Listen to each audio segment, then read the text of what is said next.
నేను ప్రతిరోజు చెప్తున్నప్పుడు చాలా ఖచ్చితమైనటువంటి మాటలు మీకు గుర్తుండాలని చెప్తా ఉన్నాను. మొదటి రోజు యోసేపు కష్టాల గుండా వెళ్ళాడు.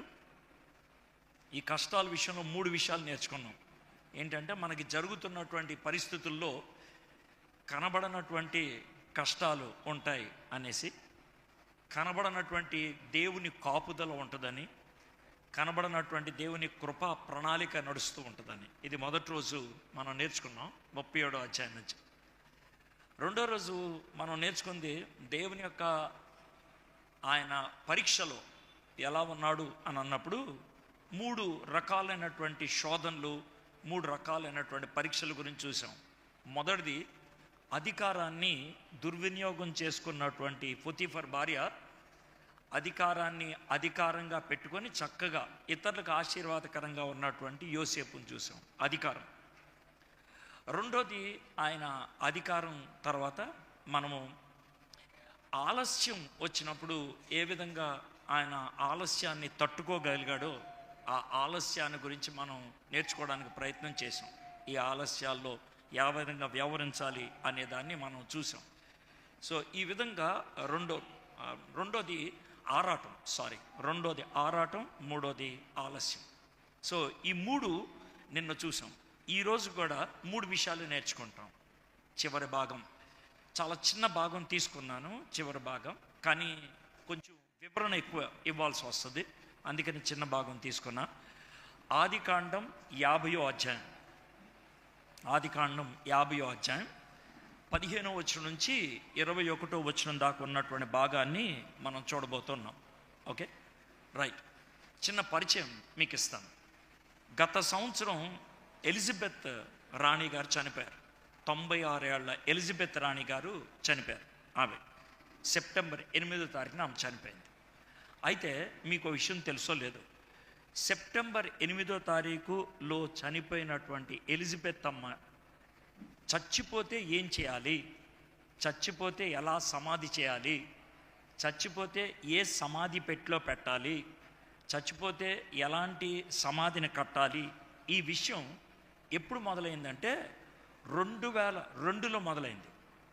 ఆమె చచ్చిపోయింది 2024. అయితే 2002లో ఆమె సమాధి కార్యక్రమం గురించి ప్లాన్ వేయటం జరిగింది.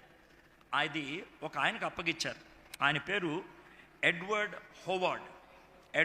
హోవార్డ్ అనే ఆయనకి అప్పగించారు. ఇది మనం గుర్తుంచుకోవాలి, ఎందుకంటే వెల్ ప్లాన్డ్ ఫ్యూనరల్ అంటారు. ఆవిడ చచ్చిపోయినప్పుడు అప్పటికప్పుడు డబ్బా అంటే కాఫిన్ బాక్స్ గురించి ఆర్డర్ ఇవ్వలేం. ఎప్పుడో ఆమె కోసం సిద్ధపరిచినటువంటి అద్భుతమైనటువంటి కాఫిన్ బాక్స్ తీసుకొచ్చారు. దాంట్లో ఆమెను పెట్టారు. ఆమెకి ఏం బట్టలు వేయాలో అప్పుడే డిసైడ్ అయిపోయింది. ఎలాంటి నగలు ఆమెకి ధరింప చేయాలో అప్పుడే డిసైడ్ అయిపోయింది. కాబట్టి 2002లో డిసైడ్ అయింది. 22 ఏళ్ల తర్వాత చచ్చిపోయింది ఆవిడ. ప్లాన్ అంటే అది. మీలో కొంతమంది పెద్దవాళ్ళకి మనకి టెలివిజన్ లేనప్పుడు రేడియోలో వర్తమానాలు వచ్చాయి. మధ్యాహ్నం పూట శ్రీలంక అనేటువంటి రేడియో స్టేషన్లో తెలుగు ప్రోగ్రాం వచ్చేది.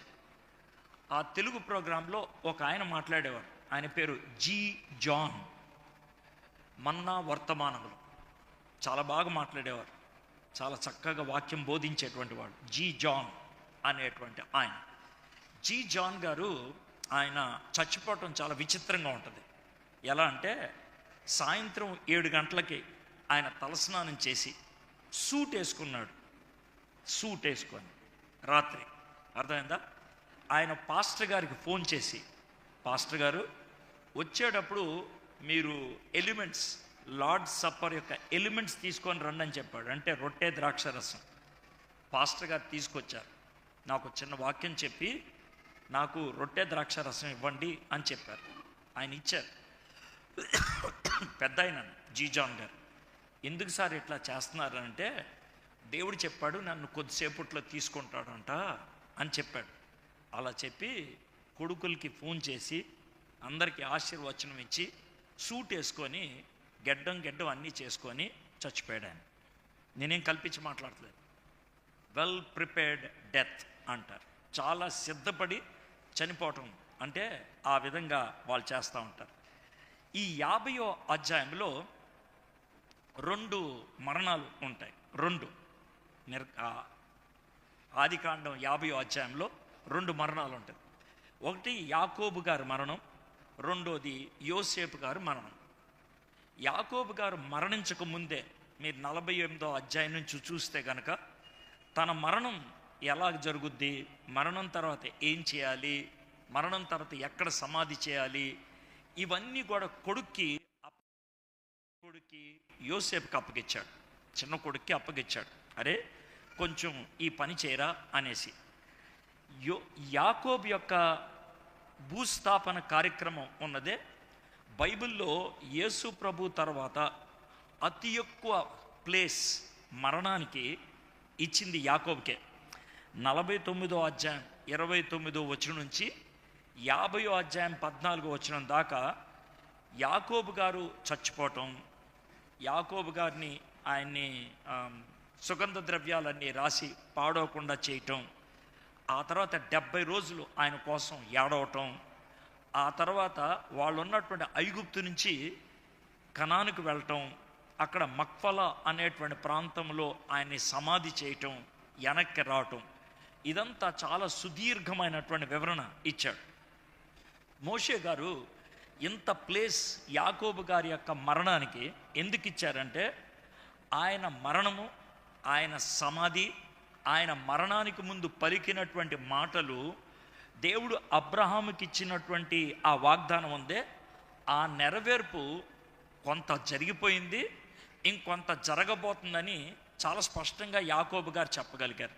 ఎందుకంటే యాకోబు గారు చాలా స్పష్టంగా అబ్రహాముకి ప్రత్యేకంగా దేవుడు ఒక సంతానాన్ని ఇవ్వబోతున్నాడు, ఒక సంతానం, ఒక అబ్బాయిని, ఆ అబ్బాయే లోకరక్షకుడు అవుతాడు అని అనటానికి ఆ బాబు లేకపోతే ఆ అబ్బాయి యోధా వంశంలో వస్తాడని చాలా స్పష్టంగా చెప్పింది యాకోబు. రెండోది, నన్ను మక్ఫలా తీసుకెళ్ళి పాతి పెట్టండి, ఎందుకంటే మీ తాతగారు ఆ స్థలాన్ని కొన్నారు, అది మందే, అది మందే. అది ఒక విధంగా చెప్పాలంటే ఈఎండి అంటారు. అంటే ఏంటంటే ఎర్నెస్ట్ మనీ డిపాజిట్. అంటే మనం ఈ ఇల్లు నేను తీసుకుంటా అని 1000 రూపాయలు కడతారే, ఈ దేశం మాది అంటానికి అబ్రహాం గారు చిన్న స్థలం కొన్నాడు.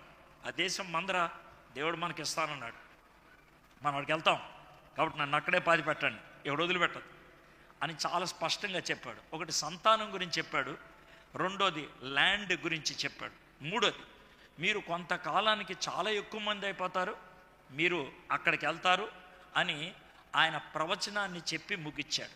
కాబట్టి యాకోబు గారు అబ్రహాముకి దేవుడు ఇచ్చినటువంటి వాగ్దానాన్ని కొంతలో కొంత క్లారిటీ ఇవ్వటం అనేది చాలా స్పష్టంగా జరిగింది. అందుకనే చాలా సవివరణంగా యాకోబు గారి ఈ మరణం గురించి చాలా స్పష్టంగా రాశారు. ఒకవేళ 50వ అధ్యాయం తీస్తే మొదటి 14 వచనాల్లో ఏముందో మీకు లైట్గా చెప్తాను. మనం 15వ వచనం నుంచి ధ్యానం చేయబోతున్నాం. మొదటి 3 వచనాల్లో యాకోబు గారు చనిపోయారు. యాకోబు గారిని ఏం చేశాడంటే ఐగుప్తి డాక్టర్ని పిలిపించి, ఐగుప్తి డాక్టర్లకి ఒక బాగా స్పెషాలిటీ ఉన్నది. ఏంటంటే ఎవరైనా చచ్చిపోతే ఆ చచ్చిపోయిన వ్యక్తి ముఖ కవళికలు ముఖం పాడవకుండా వాళ్ళు చాలా జాగ్రత్తగా వాళ్ళని మమ్మీ చేస్తారు. మమ్మీ అంటే సుగంధ ద్రవ్యాలు రాసి శరీరం పాడైపోకుండా, కుళ్ళు పట్టకుండా ఉంచేటట్లు వాళ్ళు చేస్తారు. వాళ్ళకి ఆ యొక్క నేర్పరితనం ఉన్నది.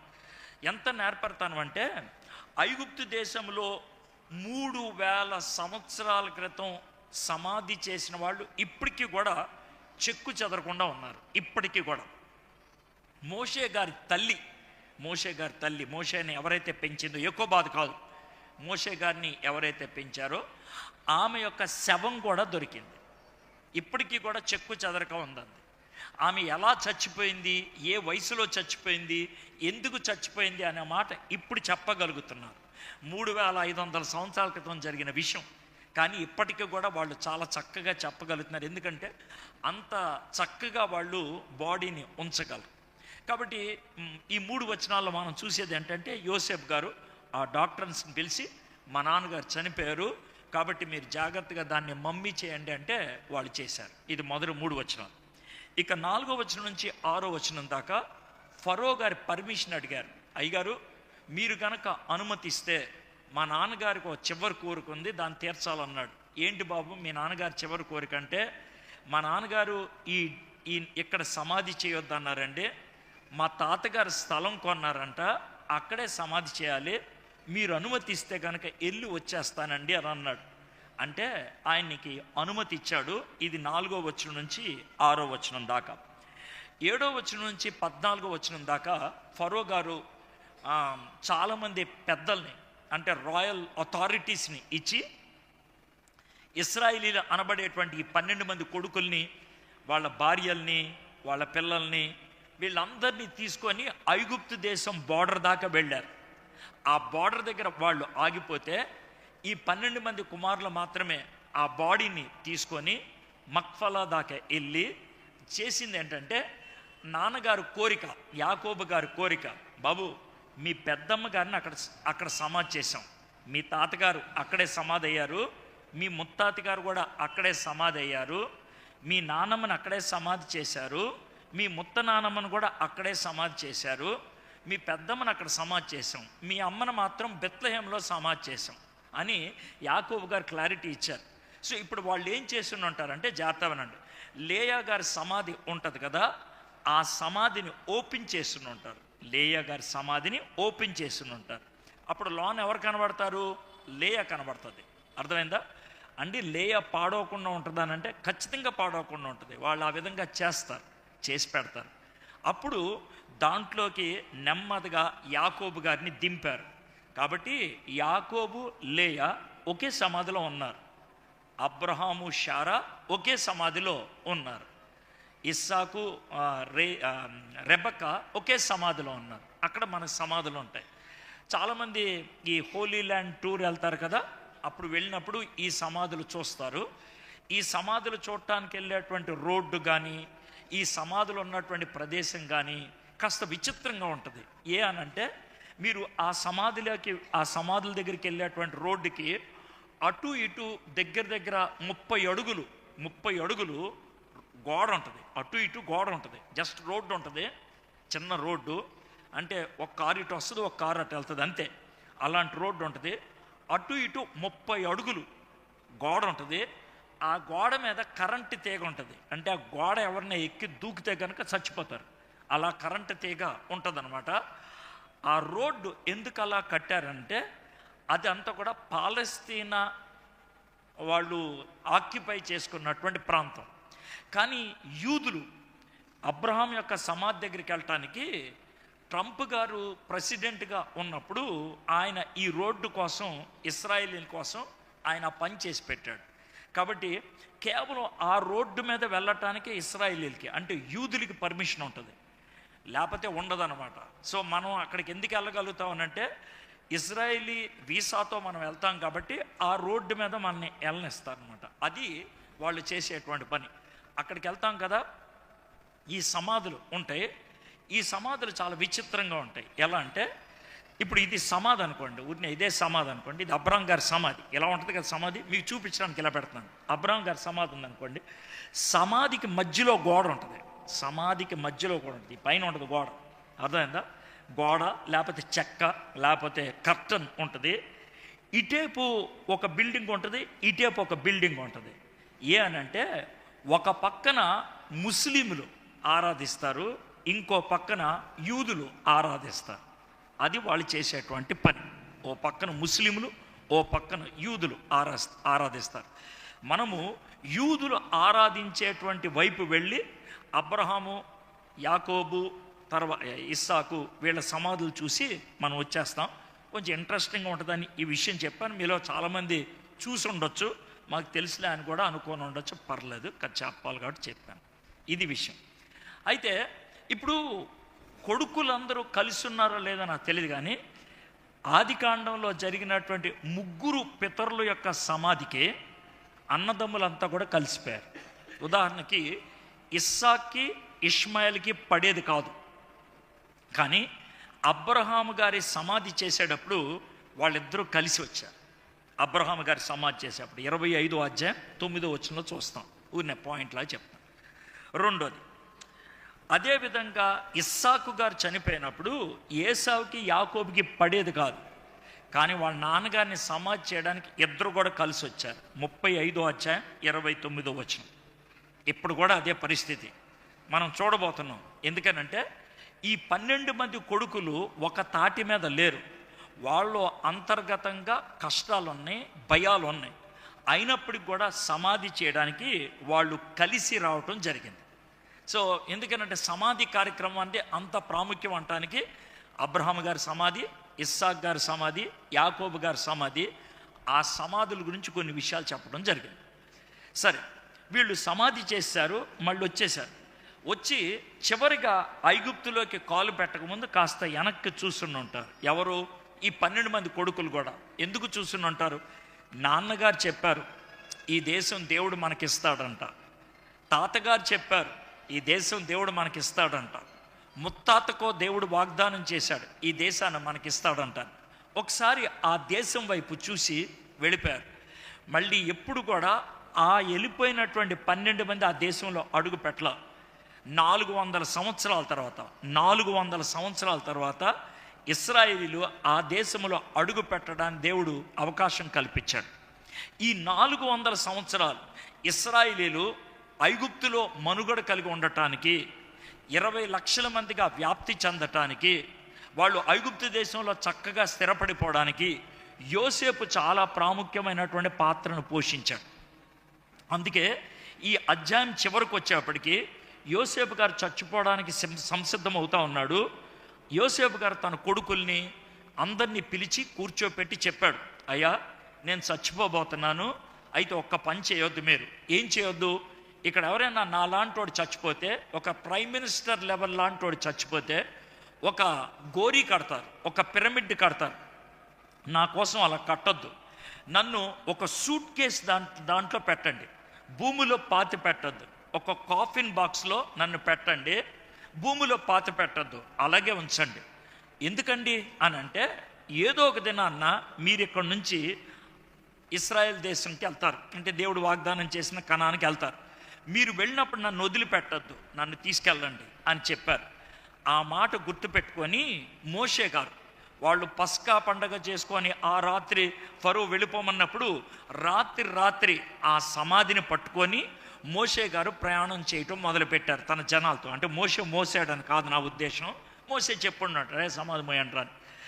40 సంవత్సరాలు ఆ సమాధి అరణ్యంలో అది నడిచింది, వీళ్ళతో పాటు నడిచిందంటే దానికి కాళ్ళు ఉన్నాయని కాదు, చక్రాలు ఉన్నాయని కాదు, దాన్ని మోసుకెళ్ళారని అర్థం. ఎందుకంటే కొంతమంది తెంగరోళ్ళు ఉంటారు, అందుకని నడుసుద్దా ఇలాంటి పిచ్చ ప్రశ్నలు వేస్తారు, అందుకని ఆ క్లారిటీ ఇస్తున్నాను. అర్థమైంది? ఆ సమాధి అక్కడికి వెళ్ళింది. యెహోషువ అనేటువంటి ఆయన ఆ సమాధిని దేవుడు వాగ్దానం చేసినటువంటి దేశంలోకి తీసుకెళ్ళి షెకెం అనేటువంటి ప్రాంతంలో యాకోబు గారు ఒక స్థలం కొన్నాడు. గుర్తుంది కదా, 37వ అధ్యాయంలో వాళ్ళు అక్కడే గొర్రెలు కాసుకుంటూ ఉన్నారు. అక్కడ యెహోషువ గారు యోసేపుని సమాధి చేయటం జరిగింది. ఎప్పటికీ ఆ సమాధి అక్కడే ఉంటుంది, మీరు అక్కడికి వెళ్ళి ఆ సమాధిని చూడొచ్చు. అర్థమైందండి? ఇదండి మొత్తం జరిగింది. అయితే ఈ స్టోరీ అంతా మీకు చెప్పిన తర్వాత, ఈ కథ అంతా మీకు చెప్పిన తర్వాత 15వ వచనం నుంచి 21వ వచనం దాకా ఉన్న భాగాన్ని ఇప్పుడు మనం ధ్యానం చేయబోతున్నాం. ఓకే, మీ దగ్గర బైబిల్ ఉంటే చూడండి.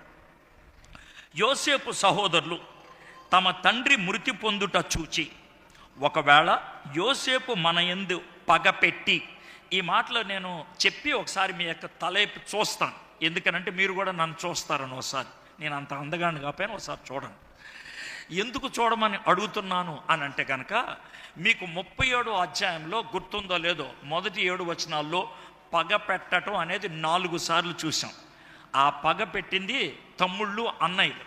కాబట్టి ఇక్కడ వాళ్ళు నాకేదుందో అదే వీడికి కూడా ఉందనుకొని ఏమనుకుంటున్నారంటే, ఒకవేళ యోసేపు మన యందు పగపెట్టి మనం అతనికి చేసిన కీడంతటిని, చూడండి ఇక్కడ పదం ఏది ఎక్కువగా రిపీట్ అవుతుందో, కీడంతటి చొప్పున మనకు నిశ్చయముగా కీడు జరిగించును అనుకొని.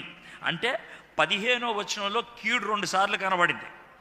యోసేపునకు ఈలాగు వర్తమానం పంపిరి, నీ తండ్రి తాను చావక మునుపు ఆజ్ఞాపించినదేమనగా, మీరు యోసేపుతో నీ సహోదరులను నీకు కీడు, ఇది 3వసారి, చేసిరి గనక దయచేసి వారి అపరాధమును వారి పాపమును క్షమించమని అతనితో చెప్పుడనను. కాబట్టి దయచేసి నీ తండ్రి దేవుని దాసులు అపరాధము క్షమించమనిది. వారు యోసేపుతో ఇలాగో మాట్లాడుచుండగా అతడు ఏడ్చెను. మరియు అతని సహోదరులు పోయి అతని ఎదుట సాగిలిపడి, ఇదిగో మేము మీకు దాసులమని చెప్పగా. మీకు మొత్తం చదివినిపించాను 15వ వచనం నుంచి 18వ వచనం దాకా. దీంట్లో మనకి కొన్ని విషయాలు చాలా చదువుతోనే అర్థమైపోద్ది. ఒకటి ఏంటంటే, ఈ యోసేపుకి భయపడుతున్నారు ఎవరు? అన్నోళ్ళు. ఇప్పుడు దాకా నాన్న బతుకున్నాడు కాబట్టి నాన్నను చూసి ఆగిపోయాడేమో, ఇప్పుడు దాకా నాన్న బతుకున్నాడు కాబట్టి మనల్ని ఏమీ చేయకుండా వదిలేశాడేమో. లెక్క ప్రకారం ఈయన చేయాల్సిన పని ఏంటంటే, మనం అందరం కలిసి ఈయన్ని అమ్మేశాం కాబట్టి వీడు మనందరినీ కూడా చంపేయాలి. అది ధర్మం, అది ధర్మం. అప్పట్లో ఉన్నటువంటి న్యాయం అది. ఏంటనంటే చంపేశారు. పైగా అబద్ధం ఆడారు నాన్న దగ్గరికి వెళ్ళి, ఏమని? నీ కొడుకు చచ్చిపోయాడని. కాబట్టి వాళ్ళు ఆడిన అబద్ధానికి, వాళ్ళు చేసిన మోసానికి, ఒక నిలువెత్తు మనిషిని అమ్మేసినందుకు బానిసగా వీళ్ళకి రావాల్సిన శిక్ష ఏంటంటే చావు. అయితే నాన్నగారు బతుకున్నారు కాబట్టి చంపలేదేమో, ఇప్పుడు నాన్నగారు చచ్చిపోయారు కాబట్టి మమ్మల్ని చంపేస్తారేమో అనేటువంటి భయం వాళ్ళకి ఉండటం అనేది జరిగింది. అయితే అలాంటి భయం ఎందుకు వచ్చింది, అలాంటి భయం ఎందుకు కలిగింది? మీరు జాగ్రత్తగా లెక్కేస్తే వాళ్ళు 42వ అధ్యాయంలో వచ్చారు, 45వ అధ్యాయంలో వాళ్ళ దగ్గర సెటిల్ అయ్యారు, ఇప్పుడు 50వ అధ్యాయంలోకి వచ్చాం. కాబట్టి ఈ మధ్యకాలం ఎంత టైం అయింది అంటే జాగ్రత్త ఉండండి. యాకోబు గారు 130 ఏళ్ళప్పుడు ఫ్యామిలీ మొత్తంతో ఐగుప్తు దేశానికి వచ్చారు. ఎంత వయసు ఉన్నప్పుడు? 130 ఏళ్ళు. యాకోబు గారు చచ్చిపోయినప్పుడు 147. కాబట్టి వాళ్ళు యోసేపు మా తమ్ముడే, యోసేపే మాకు ప్రధానమంత్రి, యోసేపు గారే మాకు ఈ స్థలాన్ని ఇప్పించాడు అని 17 ఏళ్ళు బతికేశారు. ఎంతకాలం? 17 ఏళ్ళు బతికేశారు. 17 ఏళ్ళు అయినప్పటికి కూడా వాళ్ళకి భయం పోల. 17 ఏళ్ళు అయిన తర్వాత ఆ భయం సర్ఫేస్ అయింది, బయటపడింది. అంతకుముందు ఆ భయం లోనుంది. వాళ్ళకి ఏదో కొద్దో గొప్ప ధైర్యం ఉందంటే నాన్నగారు ఉన్నారు కాబట్టి వాళ్ళకు ఆ ధైర్యం ఉండటం జరిగింది. అయితే వీళ్ళకి బుద్ధి ఎక్కడి నుంచి వచ్చిండి ఉంటుంది? వీళ్ళకి బుద్ధి ఎక్కడి నుంచి వచ్చిండి ఉంటుంది? బహుశా నేను అనుకోవటం వాళ్ళ నాన్న దగ్గర నుంచే వచ్చిండి ఉంటుంది. సార్ ఆ నాన్న ఏం చేశాడు సార్ అంటే, యాకోబు ఏశావుని కలవడానికి వచ్చినప్పుడు ఆయనకి ఆహ్వానం ఉంది, ఎలాంటి అనుమానం లేదు. అయితే మరి అన్న నన్ను స్వీకరిస్తాడో లేదో, అన్నకి నా మీద కోపం ఉందేమో, తన జ్యేష్ఠత్వాన్ని దొంగిలిచ్చేశాను, ఆశీర్వాదాలను దొంగిలిచ్చేశానని నన్ను ఎవరన్నా చేస్తాడేమో అని 2 బ్యాచ్లను ముందు పంపించాడు. 2 బ్యాచ్లను, భార్య పిల్లలను కూడా ముందు పంపించేశాడు ఆయన. ఎంత దుర్మార్గుడో చూడండి కొంతమందిని. అయితే చివరికి వస్తే ఎందుకు ఇలా చేస్తున్నావు అని అంటే, భయపడ్డాను అని అన్నాడు. అదే భయం వీళ్ళకు కూడా వచ్చింది. నాన్నగారి దగ్గర నుంచి భయమే వీళ్ళకి రావటం జరిగింది. 17 ఏళ్ల తర్వాత వచ్చింది. 17 ఏళ్ల క్రితం యోసేపు గారు అన్న మాట ఒకసారి చూద్దాం, అర్థమైందా? ఎందుకు సార్ ఎంత సుత్తేస్తున్నారు అని అంటే, ఇలాంటి పరిస్థితుల్లో మీలో చాలామంది ఉంటారు. మీరు ఇప్పుడున్నటువంటి వాళ్ళు, మీకు కొన్ని భయాలు ఉన్నాయి, మీకు కొన్ని టెన్షన్స్ ఉన్నాయి. ఆ టెన్షన్ బహుశా యోసేపు గారి యొక్క అన్నలకు ఉన్నటువంటి టెన్షన్కి కారణం ఏంటో మీకు కూడా అదేనేమో. అందుకనే దానికోసం ఈ మాట చెప్తున్నాను. 45వ అధ్యాయం ఆదికాండం 4 పేజీలు వెనక్కి తిప్పితే వచ్చేస్తుంది. 45వ అధ్యాయం 5వ వచనం. యోసేపు గారు అంటే ఇది జరిగిన 17 ఏళ్ల క్రితం జరిగినటువంటి విషయం. ఆయనను నేను ఇక్కడికి వచ్చినట్లు, మీరు చేశారు ఈ పని, అయినను నేను ఇక్కడికి వచ్చినట్లు మీరు నన్ను అమ్మి వేసినందుకు దుఃఖపడకూడదు. మీరు అమ్మేశారయ్యా, మీరు మోసం చేశారయ్యా, నాతో అబద్ధం చెప్పారయ్యా, నేనేం దాన్ని కవరప్ చేయట్లా. సరే చేశారు, దానికోసం ఇప్పుడు అనవసరంగా దుఃఖపడద్దు, అయిపోయింది. నెక్స్ట్ ఉన్నాడు, అది మీకు సంతాపము పొట్టింప నీయొకడి, దాని మీద ఏడ్చేయొద్దు, అయిపోయింది, ఏడ్చేయొద్దు. ప్రాణరక్షణ కొరకు దేవుడు మీకు ముందుగా నన్ను పంపించెను. అయ్యా, దేవుడు మన ప్రాణాలని, మన కుటుంబాలని రక్షించడానికి దేవుడే నన్ను ముందు పంపించడానికి ఈ విధమైనటువంటి సంకల్పం చేశాడు. అయితే ఒక్క మాట చెప్తున్నాను చూడండి, అమ్మేసింది ఎవరో? అన్నలో. కానీ దాన్ని ప్రణాళికలో అమర్చుకొని దాన్ని ఉపయోగించింది ఎవరో? దేవుడు. దేవుడు అంటే ఆ పాపానికి దేవుడు కర్త కాదు. కాదు కాదు దీన్ని నేను మళ్ళీ వివరించుకుంటూ వస్తాను. దేవుడు పాపానికి కర్త కాదు. ఎందుకు అనంటే యాకోబు పత్రిక 1వ అధ్యాయంలో దేవుడు శోధిస్తాడు అని అనొద్దు అని అన్నాడు యాకోబు. దేవుడు శోధించేవాడు కాదు. శోధనే దేవుడి దగ్గర నుంచి రానప్పుడు ఇక పాపం ఎలా వస్తుంది? దేవుడి దగ్గర నుంచి శోధనే దేవుడి దగ్గర నుంచి రానప్పుడు ఇక పాపం ఎలా వస్తుంది? కాబట్టి మంచి దేవుడు చెడ్డ పాపానికి కర్త కానేరడు. మంచి దేవుడు మానవుణ్ణి పడగొట్టడానికి శోధనకి కారకుడు అవ్వడు. ఇది బైబిల్ చెప్తున్నటువంటి మాట. కాబట్టి మరి దేవుడు ఈ పాపానికి కారకుడు కాదు. దేవుడు వాళ్ళని పురికొల్పి మీరు అమ్మేయండ్రా అని చెప్పలేదు. దీన్ని ఎలా అర్థం చేసుకోవాలి దాన్ని చూద్దాం తర్వాత. ప్రస్తుతానికి మనం సులభంగా అర్థం చేసుకోగలిగింది ఏంటంటే 17 ఏళ్ల క్రితం యోసేపు వాళ్ళందరినీ క్షమించేశాడు. 17 ఏళ్ల క్రితం యోసేపు వాళ్ళందరినీ క్షమించేశాడు. అయితే క్షమాపణ తమ్ముడిచ్చాడు, కానీ క్షమాపణ వీళ్ళు అనుభవిస్తున్నారా? లేదు. క్షమాపణ తమ్ముడు ఇచ్చేశాడు, కానీ క్షమాపణ వీళ్ళు అనుభవిస్తున్నారా? లేదు. ఎందుకని ఈ మాట నొక్కి ఒక్కానిస్తున్నానంటే తప్పిపోయిన కుమారుడు ఇంట్లోంచి బయటికి వెళ్ళాడు. కొంతకాలం అక్కడెక్కడ గడిపి చివరికి పందులు పెంచిన తర్వాత ఇక నాకు పంది పొట్టు కూడా తినడానికి అవకాశం లేదని వెనక్కి వచ్చాడు. అప్పుడు తండ్రి కౌగిలించుకున్నాడు, స్వీకరించాడు. అంతా మనకి తెలిసిన స్టోరీ. అయితే నేను మిమ్మల్ని అడిగే ప్రశ్న ఏంటంటే తప్పిపోయిన కుమారుడు యొక్క తండ్రి తప్పిపోయిన కుమారుణ్ణి ఎప్పుడు క్షమించాడు?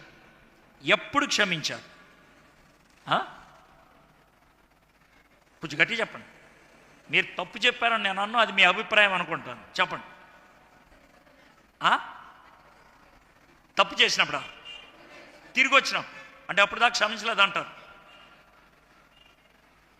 మీరు ఓ మాట చెప్పారంటే దాన్ని ఎదురు ప్రశ్న వేసా, ఆలోచించి జవాబు చెప్పండి. తప్పిపోయిన కుమారుడి తండ్రి తిరిగి వచ్చినప్పుడు క్షమించాడు అనుకుందాం. అంటే అప్పుడు దాకా క్షమించలేదా?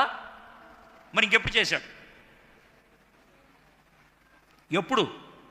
ఎప్పుడు క్షమించాడు? ఏదో మాట చెప్పండి గట్టిగా, గొనగొద్దు. ఇప్పుడు మిమ్మల్ని తిట్టలేదుగా తప్పు ఆన్సర్ ఇస్తే. కొంచెం గట్టి చెప్పండి. ఇంట్లోంచి బయటికి వెళ్ళినప్పుడే తండ్రి ఏం చేశాడు? క్షమించేశాడు. అయితే అప్పటి నుంచి తండ్రి కొడుకు కోసం ఎదురు చూస్తున్నాడా లేదా? అయితే కొడుకు ఆ క్షమాపణ ఎప్పుడు అనుభవించాడు? తిరిగి వచ్చినప్పుడు. అవునా కదా? జాగ్రత్త అనండి. ఈ స్టోరీ ఇంత నెమ్మదిగా ఎందుకు చెప్పానంటే యేసు ప్రభువారు మనల్ని సిలువ మీద చచ్చిపోయినప్పుడే క్షమించేశారు. యేసు ప్రభువారు ఎప్పుడు క్షమించేశారు? అప్పుడే. అర్థమైందా?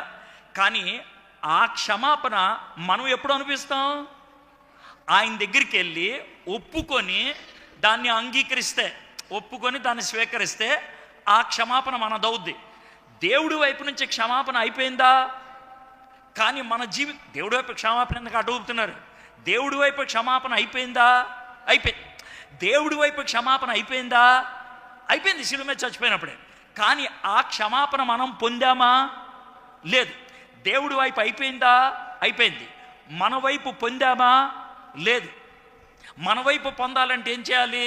తప్పిపోయిన కుమారుడు ఏ విధంగా ఇంటికి వచ్చాడో, తప్పిపోయిన కుమారుడు తండ్రి దగ్గరకు వచ్చి, తండ్రి నీకును పరలోకమునకును విరోధముగా పాపం చేశాను అని నోరు తెరిచి ఒప్పుకున్నాడో, ఎప్పుడైతే తండ్రి కౌగులించాడో, ఎప్పుడైతే తండ్రి కాళ్ళకు చెప్పులిచ్చాడో, తండ్రి ఎప్పుడైతే శాలువా కప్పాడో, ఎప్పుడైతే తండ్రి చేతికి ఉంగరం పెట్టాడో, ఎప్పుడైతే తండ్రి బిర్యానీ చేయండిరా అని ఆర్డర్ ఇచ్చాడో, అప్పుడు దాన్ని కొడుకు అనుభవించాడు. ఎక్స్పీరియన్స్, దాన్ని అనుభవించటం. దేవుడు ఎప్పుడో క్షమించేశాడు, తండ్రి ఎప్పుడో క్షమించేశాడు. కొడుకు ఇంట్లోంచి వెళ్ళినప్పుడే వాడు ఎప్పుడొచ్చినా కూడా నేను స్వీకరిస్తానని రెడీగా ఉన్నాడు, క్షమించేశాడు కాబట్టి. కానీ ఆ క్షమాపణ రియాలిటీలోకి వచ్చింది ఎప్పుడు? వాస్తవతలోకి వచ్చింది ఎప్పుడు? డీల్ పూర్తయింది ఎప్పుడు? కొడుకు రిసీవ్ చేసుకున్నది ఎప్పుడు? కొడుకు అనుభవించింది ఎప్పుడు అంటే వెనక్కి వచ్చినప్పుడు. అయితే మన విషయంలో కూడా అదే జరుగుద్ది. అయితే ఇక్కడ కూర్చున్నటువంటి మీలో కొంతమంది తప్పిపోయిన కుమారుడు టైపు, అంటే ఏంటి? మీరు యేసుప్రభు దగ్గరకు వచ్చి మీ పాపాన్ని ఒప్పుకొని మీరు ఆ క్షమాపణ అనుభవించి ఇప్పుడు అమ్మయ్యా అని స్వేచ్ఛను అనుభవిస్తూ ఉన్నారు మీలో కొంతమంది. కానీ మీలో కొంతమంది వెనక్కి తిరిగి రాలా. మీకు మైండ్లో ఉన్నది యేసుప్రభు క్షమిస్తాడని, మీకు మైండ్లో ఉందే తండ్రి అంగీకరిస్తాడని. అది ఎలా ఉంటుందనంటే, అంత దూరం నుంచి చూసి మా నాన్న చూసావా వెయిట్ చేస్తున్నాడు, ప్రేమ కలిగిన తండ్రి అని డైలాగ్ వేశారు. ప్రేమ కలిగిన తండ్రి, ఆయన అంగీకరించడానికి సంసిద్ధంగా ఉన్నటువంటి తండ్రి డైలాగ్ వేశారు. కానీ దాన్ని అనుభవించలేదు. మీరు ఇస్కరియోతు యోధా టైప్. పశ్చాత్తాపం ఉందే. పాపం చేశానని తెలుసు. కానీ ఆ పశ్చాత్తాపాన్ని పాపాన్ని దేవుడి దగ్గర ఒప్పుకోవాలా. తనలో తాను ఒప్పుకోవడానికి ప్రయత్నం చేసి దాన్ని భరించలేక ఊరేసుకొని చచ్చాడు ఆయన.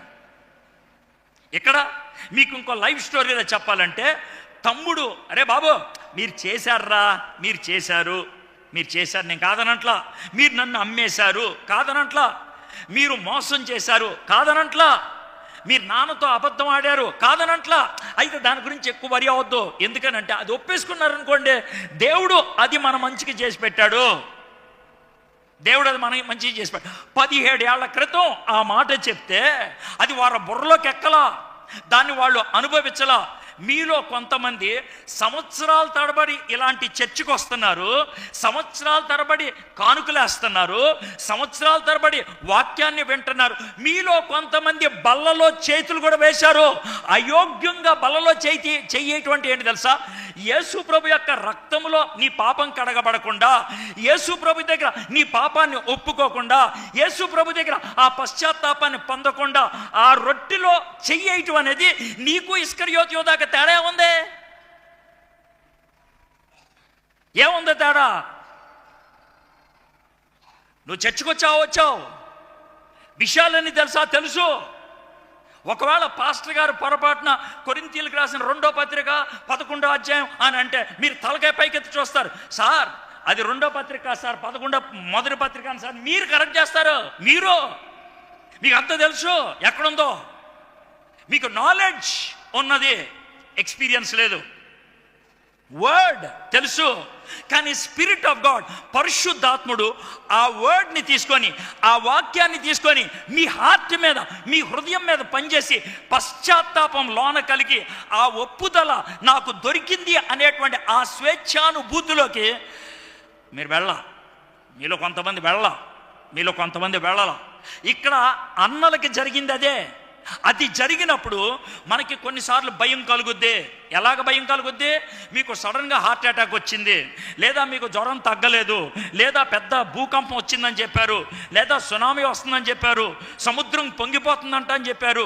ఇలాంటివి చెప్పినప్పుడు కోవిడ్ ఎక్కువ వచ్చిందంట అని చెప్పారు. ఇలాంటివి చెప్పినప్పుడు నేను చచ్చిపోతే పరలోకానికి వెళ్తానా? నేను చచ్చిపోతే ఏమవుతాను? నేను చచ్చిపోతే దేవుడు నన్ను అంగీకరిస్తాడా?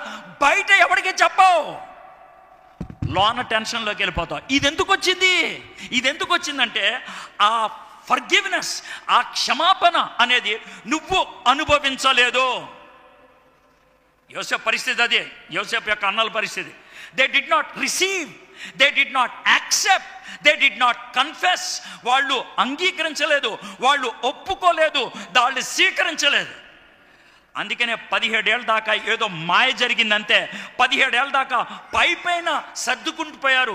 ఒక్కసారిగా ఆ వాల్కెనో బయటపడినట్టు నాన్న చచ్చిపోగానే భయం బయటకు వచ్చింది. ఆ భయంతో ఏం చేయాలో అర్థం కాక వాళ్ళు ఉపయోగించినటువంటి పదాలు, భయం మనుషుల్ని, గుర్తుపెట్టుకోండి, మైండ్ పనిచేయకుండా చేస్తుంది. భయం వేసినప్పుడు మైండ్ పనిచేయదు.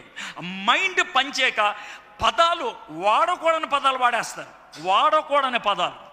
ఆ పదాలు ఏంట్రా బుర్ర లేకుండా ఎలాంటి పదాలు అంటే, భయం వేసింది అన్నయ్య, భయం వేసింది అందుకే చెప్పాను. చూడండి అర్ధరహితమైన పదాలు ఏమి ఉపయోగించారు. 17వ వచనం చూడండి. 17వ వచనం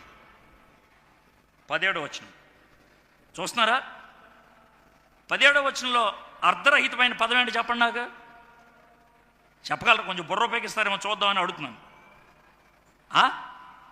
నీ తండ్రి. ఎందుకంటే అర్ధరహితం? మంచిగా చెప్పారు. ఎందుకని అర్ధరహితం అంటే వీడికి తండ్రి కదా, యోసేపు కూడా తండ్రేగా. వాళ్ళకు కూడా తండ్రేగా. కానీ ఏమన్నాడు సార్, నీ తండ్రి అన్నాడు. ఒకవేళ యోసేపు ఎరా మీ నాన్న కదా ఆయన, ఎరా మీరు ఆయన పుట్టలేదా అని అంటే ఏం చేస్తారో అంటే మీకు అర్థమవుతుందా? భయం ఏ స్థాయికి వెళ్ళిపోయిందంటే వాళ్ళు ఏం మాట్లాడుతున్నారో వాళ్ళకి అర్థం కావట్లా. ఇది మనం చాలా స్పష్టంగా, నీ తండ్రి తాను చావక ముందు ఆజ్ఞాపించినదేమనగా, మీరు యోసేపుతో నీ సహోదరులు నీకు కీడి చేసిరు గనుక దయచేసి వారి అపరాధమును వారి పాపమును క్షమించమని అతనితో చెప్పుడి అనెను. కాబట్టి దయచేసి నీ తండ్రి దేవుని దాసుల అపరాధము క్షమించమని వారు యోసేపుతో ఇలాగూ మాట్లాడుచుండగా అతడు ఏడ్చెను. వాళ్ళు చాలా హర్ట్ అయిపోయారు, భయం కలుగుతుంది. ఆ భయంతో వాళ్ళు ఉపయోగించినటువంటి పదాలు కొద్దిగా ఇప్పుడు పశ్చాత్తాపం కలిగింది. మేబీ ఫియర్, భయం, మేబీ ప్రెషర్, ఒత్తిడి, మేబీ ఇమోషన్, భావోద్రేకం కాస్త ఎక్కువైందేమో. దాన్ని బట్టి వాళ్ళు ఒప్పుకోవడం మొదలు పెట్టారేమో. ఇది యథార్థమైంది అని నేను అనలేను, కానీ ఆ దిశగా వెళ్ళినట్లు నాకు అనిపిస్తుంది. ఏ అనంటే వాళ్ళు ఉపయోగించినటువంటి పదాలు నాకు బాగా అనిపించాయి. ఒకటి కీడు, రెండోది అపరాధం, మూడోది పాపం. ఒకటి కీడు, రెండోది అపరాధం, మూడోది పాపం. ఈ 3 పదాలు ఉపయోగించారు. ముందు అన్నిటికంటే ఆరంభమైంది పాపం. పాపం అని దేన్ని అంటారు? ఏదైతే చెయ్యాలో అది చేయకపోతే పాపం. ఏదైతే చెయ్యాలో అది చేయకపోతే, ప్రార్థన చెయ్యకపోతే పాపం, దేవుని వాక్యం చదవకపోతే పాపం. అయ్యగారు పొద్దున్న ఆదివారం ఆరాధన గురించి మాట్లాడుతూ ఆయన చెప్తా ఉన్నారు, తోమా గారు ఒక ఆదివారం లేడు అని. ఆరాధనకి రాకపోవటం పాపం అంటే అక్కడ ఇచ్చినటువంటి వివరణ బట్టి. కాబట్టి ఏదైతే చెయ్యాలో అది చెయ్యకపోతే పాపం. మరి అపరాధం అంటే ఏంటి? ఏదైతే చెయ్యకూడదో అది చేయటం.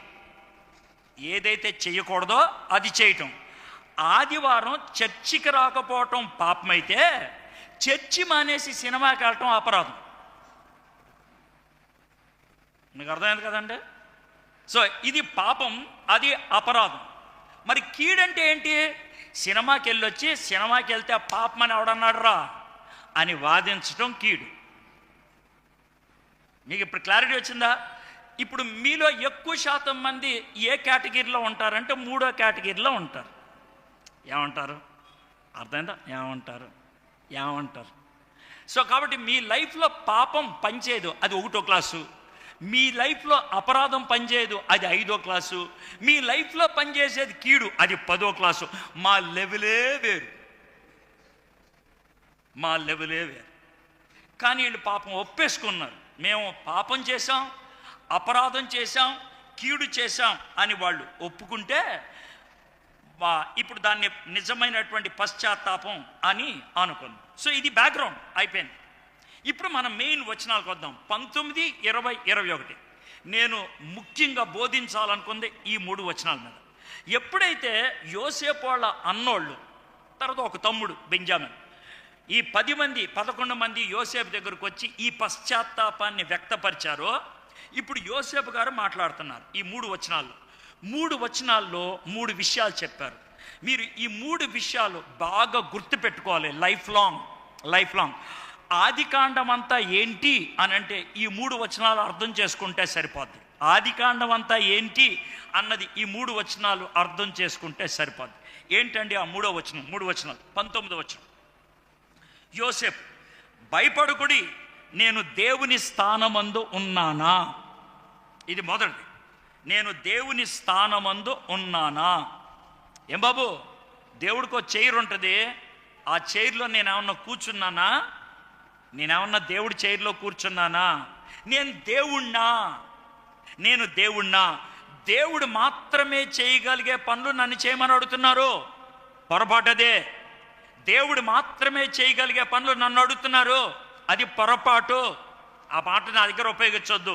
నేను దేవుణ్ణా, దాన్ని మనం వివరంగా చూద్దాం. ఇది మొదటి పాయింట్. దేవుడే. దేవుడు చేసే పనులు మనుషులు చేయలేరు. మనుషులు దేవుడు చేసే పని చేయడానికి ప్రయత్నం చేస్తే నాశనం అయిపోతారు, బూడిదైపోతారు. దాన్ని దేవదూషణ అని అన్నారు. కాబట్టి యోసేపు చాలా స్పష్టంగా చెప్తున్నాను, నేనేమన్నా దేవుణ్ణా, మీరు నన్ను అడుగుతున్న పని చేయడానికి నేనేమన్నా దేవుణ్ణా? అది దేవుడు చేయాల్సింది. ఇది 19వ వచనం, ఇది మొదటి పాయింట్.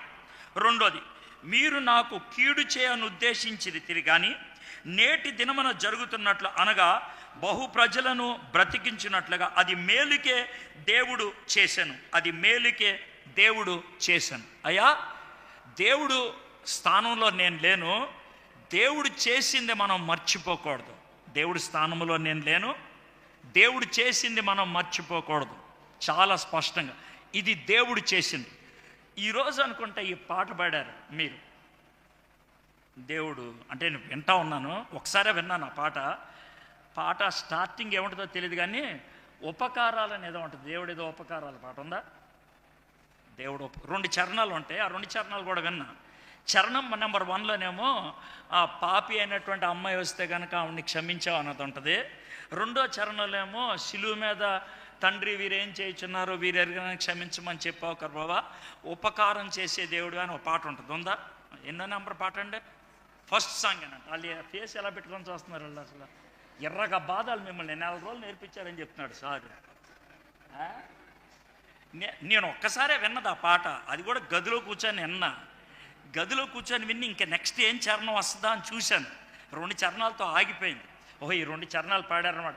మీరు ఒకసారే పాడారు, మీరు పాడిన పాట కంటెంట్ నాకు తెలుసు పూర్తిగా. ఒకసారే నేను విన్నది. మీరు ఎన్నిసార్లు పాడారో, నేను ఇంత కంటెంట్ చెప్పినప్పుడు తక్కువని చెప్పాలి. మీరు వాళ్ళు ఒకళ్ళ మొక్కలు ఒకళ్ళు చూసుకుంటే ఏమనాలా? కోసి ఉప్పు కారం రాసి పెట్టాలి మీకు. అది పరిస్థితి. ఎలా ఉంటుందండి? పాటలు పాడతాం, ఏం పాడతాం కూడా తెలియదు. మళ్ళీ పాటలు పాడాం, వాక్యం చదివేశాం, ఏం చదివాం కూడా తెలియదు. ప్రార్థన చేసాం, ఏం ప్రార్థన చేశారని చేశానులే అంటాడు, ఏం చేసాం చేశాం. ఇది పరిస్థితి. మొదటిది, నేను దేవుడి చైర్లో లేను. రెండోది, దేవుడు చేసింది మర్చిపోను. ఇక మూడోది, కాబట్టి 21వ వచనం, భయపడకుడి, నేను మిమ్మును మీ పిల్లలను పోషించదనని చెప్పి వారిని ఆదరించి వారితో ప్రీతిగా మాట్లాడు. నేను దేవుడి చైర్లో లేను, నేను దేవుడు చేసింది మర్చిపోను, దేవుడు నాకు నేర్పించింది నేను చేస్తాను. 3 విషయాలు. నేను దేవుడి చైర్లో లేను, దేవుడు చేయాల్సింది నన్ను చేయమని అడగొద్దు. రెండోది, దేవుడు చేసింది మర్చిపోవద్దు. ఇది రెండోది. మూడోది, దేవుడు నాకు నేర్పించింది నేను చేస్తాను. ఏం చేస్తాను? దేవుడు నాకు నేర్పించింది ప్రేమిస్తాను. ఆ ప్రేమకు చిహ్నంగా నేనేం చేయాలో అది చేస్తాను. ఈ 3 వచనాలు చాలా ప్రాముఖ్యమైనటువంటి విషయాలు. వీటిని నెమ్మదిగా మనం అర్థం చేసుకోవడానికి ప్రయత్నం చేద్దాం. ఎందుకనంటే, నేను ఒక ఆయన డేవిడ్ కిడ్నర్ అనేటువంటి ఆయన కామెంటరీ చదువుతూ ఉన్నాను. ఆయన ఏమన్నాడంటే, ఈ 3 వచనాలు అర్థం చేసుకొని పాటించేవాడు పాత కొత్త నిబంధన అంతా పూర్తిగా పాటించేసినట్లే అన్నాడు ఆయన. అంత గొప్ప స్టేట్మెంట్ వేశాడు. ఈ 3 వచనాలు అర్థం చేసుకొని పాటించేవాడు పాత కొత్త నిబంధనలో ఉన్నటువంటి అన్ని విషయాలు పాటించినట్లే అనేశాడు. అన్నీ 3 ఇమిడిపోయి ఉన్నాయంట. చాలా బాగా అనిపించింది. దాన్ని చూద్దాం. దీన్ని నాకు అర్థమయ్యేటువంటి సింపుల్ మాటలో చెప్పాలంటే, ఒకటి, అవాయిడ్ గాడ్స్ చైర్. దేవుడు కుర్చీ దగ్గరికి వెళ్ళొద్దు నువ్వు, అవాయిడ్. రెండోది, టేక్ గాడ్స్ వ్యూ. దేవుని దృక్పథాన్ని కలిగి ఉండు. అదేంటో మీకు వివరిస్తాం, మీకు ఊరిన టైటిల్లా చెప్తాను. మూడోది, షో గాడ్స్ లవ్. దేవుని ప్రేమను చూపించు. Show God's love. ఈ 3 విషయాలు మనం నెమ్మదిగా చూద్దాం. Avoid God's chair. నేను దేవుని స్థానమందు ఉన్నానా అంటే అర్థం ఏంటి తెలుసా? మనము దేవుడి స్థానాన్ని తీసేసుకుంటాం. అంటే ఏంటి? నేనే దేవుణ్ణి, నా పైన ఇంకెవరో అధికారి లేరు, నేను ఎవరికి జవాబుదారీ కాదు, నేను ఎవరికి లెక్క అప్పచెప్పాల్సిన లేదు, నా ఇష్టం. అది దేవుడి స్థానాన్ని తీసుకోవటం అన్నమాట. చాలామంది యవ్వన బిడ్డలకు అదే ఉంటుంది. నా ఇష్టం, నేను మందు కొడతా, నా ఇష్టం వచ్చినట్లు తిరుగుతా, నా ఇష్టం నేను అన్నం తిన్నో, నా ఇష్టం నేను ఏదన్నా చేస్తా, నా ఇష్టం. దేవుడి కుర్చీలో కూర్చోవటం. యోసేపు అంటున్నాడు, నేనేమన్నా దేవుణ్ణా ఆ కుర్చీలో కూర్చోవడానికి? ఆ కుర్చీ దేవుడిదే. దీన్నే ఒక విధంగా చెప్పాలంటే నైతికంగా దేవుడు మనకైతే ఏమైతే బాధ్యతలు ఇచ్చాడో అది తీసేసి నా నైతికత్వాన్ని నేనే నిర్ణయించుకుంటా, నా రూల్స్ని నేనే పాటిస్తా. సినిమా డైలాగ్ చెప్పాలంటే నేను ఒక్కసారి డిసైడ్ అయితే నేను ఎవడ మాట విన్నా, అది సినిమా డైలాగ్. కానీ ఆ డైలాగ్ ఎంత దరిద్రమైన డైలాగ్ అంటే ఆ డైలాగ్ వేసేది ఒకడే ఈ ప్రపంచంలో, సాతాను. అయితే ఆ డైలాగ్ వేసిన వ్యక్తిని మనం హీరో అన్నాం. నిజమే, ఈ ప్రపంచంలో హీరో ఎవరు అంటే నా ఇష్టం, నేను ఒకసారి ఏదనుకుంటానో అదే చేస్తాను. ఇప్పుడు ఇది మీకు బాగా అర్థం అవడానికి ఆదికాండం 50 అధ్యాయంలో ఈ స్టేట్మెంట్ ఉంది. ఆదికాండం 3వ అధ్యాయంలో ఇప్పుడు ఏదైనా తోటలో ఆదాము అవ్వలు ఆ మొత్తం పొలంలో ఆ గార్డెన్లో తిరుగుతూ ఉన్నప్పుడు లూసిఫర్ సాతానుడు వచ్చాడు. ఏం బాబు ఏంటి పరిస్థితి అన్నాడు. దేవుడు చెప్పాడు ఈ పండు తినొద్దు అని. అప్పుడు సాతానుడు చెప్పిన మాట ఏంటంటే, ఏం కాదు పండు తీసుకొని తినండి, మీరు పండు తీసుకొని తింటే దేవుడైపోతారు, దీని అర్థం ఏంటి? ఆ పండులో దేవుడు ఉన్నాడా? దేవుడైన జ్యూస్ ఏమన్నా ఉందా? ఆ జ్యూస్ లోనికి వెళ్తే నేను ఏమన్నా దేవుడు అవుతాడని చెప్పాడు ఆయన. నువ్వు ఎప్పుడైతే ఆ పండు కోసుకుంటున్నావో దేవుడు చేసే పని నువ్వు చేస్తున్నావు. ఏంటది? ఏది తినాలి ఏది తినకూడదు ఎవరు చెప్పారు అప్పుడు దాకా? దేవుడు. ఇప్పుడు ఆదాము అవ్వలేం చేశారు? దేవుడు చెప్పేది ఏంటి? మా ఇష్టం, నాకు నేనే దేవుణ్ణి, నాకు నేనే అధికారిని, నా నెత్తి మీద ఇంకెవరు లేరు. అది వాళ్ళు చేసినటువంటి పొరపాటు. అయితే ఇక్కడ చాలా స్పష్టంగా యోసేపు ఏమన్నాడు తెలుసా? నేను ప్రధానమంత్రినే, నేను కాదనట్లా, నేను ఈ దేశంలో నెంబర్ 2 స్పాట్లో ఉన్నటువంటి వ్యక్తినే. ఒక్క మాటలో చెప్పాలంటే మిమ్మల్ని అందరినీ చంపేయచ్చు, మీ మీద కోపాన్ని చూపించవచ్చు. ఆ పని చేస్తే దేవుడు ఉండే కుర్చీలో నేను కూర్చున్నవాడిని అవుతాను. I don't want to do that. మనము ఇలాంటి పొరపాట్లు ఎన్నిసార్లు చేస్తామో, మనం అధికారాన్ని చేతిలోకి తీసుకొని నా ఇష్టం అని నువ్వు పిడికిలు బిగించి అనే మాటలుంటే అది సాతాను మీతో పలికిచ్చినటువంటి మాట. మొట్టమొదటిది నైతిక అధికారం నాదే అనుకోవటం ఉన్నదే, అది మొట్టమొదటిగా దేవుడు కుర్చీని తీసుకోవటం. రెండోది ఏంటి తెలుసా? మనకుండేటువంటి గుండె లోతుల్లో ఉన్నటువంటి కోరికలు ఉంటాయి. జాగ్రత్త వినండి. గుండె లోతుల్లో ఉన్నటువంటి కోరికలు కొన్ని ఉంటే దాన్ని ఈ లోకంలో ఎవరు తీర్చలేరు. అలాంటి కోరికలు తీర్చమని ఎవరి దగ్గరికైనా అడిగితే నేను తీరుస్తా అని వాడంటే ఆడి దేవుడు అయిపోయినట్లే. మీకు ఎగ్జాంపుల్ చెప్తా. ఇదే ఆదికాండంలో ఏం ఎగ్జాంపుల్ ఉందో. 30వ అధ్యాయం, ఆదికాండం 30వ అధ్యాయం. యాకోబు గారు అంటే యోసేపు గారు వాళ్ళ నాన్నగారు, రేచల్ గారు అంటే యోసేపు గారి అమ్మ, వాళ్ళిద్దరి మధ్యన జరిగినటువంటి సంభాషణ. ఆ సంభాషణలో ఈమె వచ్చింది, ఎవరు? రేచల్ గారు వచ్చి బాగా ఏడుస్తుంది యాకోబు దగ్గర. ఎందుకు ఏడుస్తున్నావే, ఏంటే నీ బాధ ఏంటే? నీకు కావాల్సిన ఫుడ్ కిట్ అంతా పెడుతున్నా. అయ్యా నాకు కొడుకు కావాలి, నాకు ఈ కొడుకునే. ఇదే మాట అన్నది, నాకు కొడుకు కావాలి, కొడుకుని అని అంటే అప్పుడు యాకోబు అన్న డైలాగ్ అంటే తెలుసా? నేనేమన్నా దేవుణ్ణా నీకు కొడుకునివ్వడానికి? నీ కొడుకునివ్వడానికి? ఆ వచనం చూడండి, 30వ అధ్యాయం 2వ వచనం. యాకోబు కోపము రాహేలు మీద రగులు కొనగా, ఫ్రస్ట్రేషన్ అంటారు అది. తాను చేయలేడు ఆ పని. ఎందుకనంటే మానవుడికి ఉన్నటువంటి లోతైనటువంటి కోరికలు ఈ లోకములో ఎవడో తీర్చలేడు. అది ఎవరు తీరుస్తాడు? దేవుడు. ఆ కోరికలు ఈ లోకంలో ఎవరో తీరుస్తారు, ఎవరో నాకు ఇవ్వగలుగుతారని ఒక మనిషి దగ్గరికి వెళ్ళి దేవుడు మాత్రమే తీర్చగలిగేటువంటి కోరికను తీర్చుకోవడానికి ప్రయత్నం చేస్తే ఆ వ్యక్తిని దేవుడు అనిపించుకున్నట్లు. దేవుడిగా నువ్వు చూస్తున్నావు. ఆయన అన్నమాట, నేను నీకు గర్భఫలము ఇయ్యకపోయినా దేవునికి ప్రతిగా ఉన్నానా అనను. అంటే 2 విషయాలు చెప్తున్నాడు. నీ గర్భాన్ని ఇవ్వలేదు ఎవరు తెలుసా? దేవుడు. నీకు గర్భం ఇవ్వకుండా చేసింది దేవుడు. అలాంటి దేవుడిని పక్క పెట్టి నేను దేవుడిని నీకు గర్భాన్ని ఇవ్వాలా? అసాధ్యం. అసాధ్యం. మానవుడికి అసాధ్యం కాంది ఏదైనా సరే ఒక మానవుడు తీర్చాలి అని మనం వెళ్తే కనుక వాడిని దేవుడిగా అంచనా వేసినట్లే. ఇంకో విషయం చెప్తాను. డోతాన్ అనేటువంటి ప్రాంతానికి చెందినటువంటి భాగంలో జరిగినటువంటి విషయం ఏంటనంటే, నైమాను అనేటువంటి ఒక ఆయన ఉండేవాడు. ఆయన కుష్టి వ్యాధి వచ్చింది. సిరియా దేశపు రాజు దగ్గరికి వెళ్ళి, అమ్మా అయ్యగారు రాజుగారు, మా పని పిల్లవాడు చెప్పిందండి అన్నాడు. ఏంటని? ఇస్రాయేల్లో నాకున్న కుష్టి వ్యాధిని స్వస్థపరచగలిగేవాడు ఒకడు ఉన్నాడంట, వాడి దగ్గరికి వెళ్ళి చిన్న మాట నేను చెప్తే కనుక అది స్వస్థత దొరుకుతుందంట. అవునా? అవునా? నువ్వంటే నాకు చాలా ఇష్టమయ్యా నయమాను, నువ్వు చాలా ప్రాముఖ్యం. నేను కొన్ని గుర్రాలు ఇస్తాను, కొన్ని ఒంట్లు ఇస్తాను, బంగారం ఇస్తాను, లెటర్ కూడా రాసిస్తాను ఇస్రాయేల్ రాజుకి, నువ్వు ఆ లెటర్ తీసుకెళ్ళి ఇవ్వు అని అంటే, మొన్న లెటర్ తీసుకెళ్ళి రాజుగారికి ఇచ్చాడు. రాజుగారు ఉత్తరం చూశారు. ఆ ఉత్తరంలో ఏముందనంటే, ఈ నయమాను మా సైనికాధికారి, ఈయన కుష్టి వ్యాధి ఉంది, మీ దేశంలో ఆ కుష్టి వ్యాధికి స్వస్థత దొరుకుద్దంట, కొంచెం వెంటనే చేసి పెట్టేసేయండి అని అన్నాడు. ఆయన విజ్ఞప్తి, అదే విజ్ఞప్తి చేసామంటే, ఆ రాజుగారు లేరా, ఆయన ఏం చేశాడు తెలుసా? బట్టలు చింపేసుకున్నాడు అంట. బట్టలు చింపేసుకున్నాడు.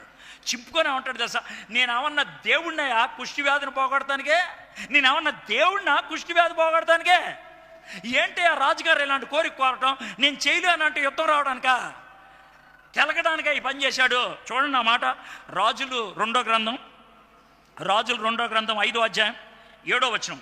ఇశ్రాయేల్ రాజు ఈ పత్రికను చదివి వస్త్రములు చింపుకొని, చంపుటకును బ్రతికించుటకు నేను దేవుణ్ణా? ఒకనికి కలిగిన కుష్టు రోగమును మాన్పుమని నా యొద్దకు ఇతడు పంపుట ఏమి? నాతో కలహమునకు కారణము అతడు ఎట్లు వెతుకుచున్నాడో మీరు ఆలోచించండి. మీకు అర్థమవుతుందా? ఇప్పటికి 2 పాయింట్లు చెప్పాను. దేవుడి స్థానాన్ని మనం కావాలని కోరుకోవటం. నెంబర్ 1, నైతికంగా నాకు నేనే అధికారిని అనుకోవటం. నెంబర్ 2, నా గుండె లోతుల్లో ఉన్న కోరిక ఈ లోకంలో ఒక మనిషి తీరుస్తాడు అని అనుకోవటం. మీలో కొంతమంది పెళ్లి కాకముందే ఒక అబ్బాయి దగ్గరికి వెళ్ళిపోవటం, పెళ్లి కాకముందే ఒక అమ్మాయి దగ్గరికి వెళ్ళిపోవటం. ఎందుకు చేశారు?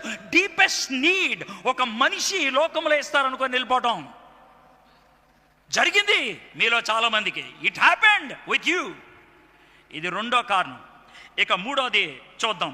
ఏంటంటే విపరీతమైనటువంటి ఆందోళన. విపరీతమైన కొంతమంది ఊరికే టెన్షన్ పడిపోతారు. ఊరికినే రేపు ఏమవుద్దో తెలియదు, వచ్చే నెల ఏమవుద్దో తెలియదు. ఒక విషయం చెప్తాను చూడండి. అంత టెన్షన్ పడి సంపాదించేది ఏమన్నా ఉందా అంటే ఒకటే. ఏంటి సార్ అంటే షుగర్ వ్యాధి. అంత టెన్షన్ పడి సంపాదించేది ఇంకోటి ఉంది. ఏంటది? బీపీ.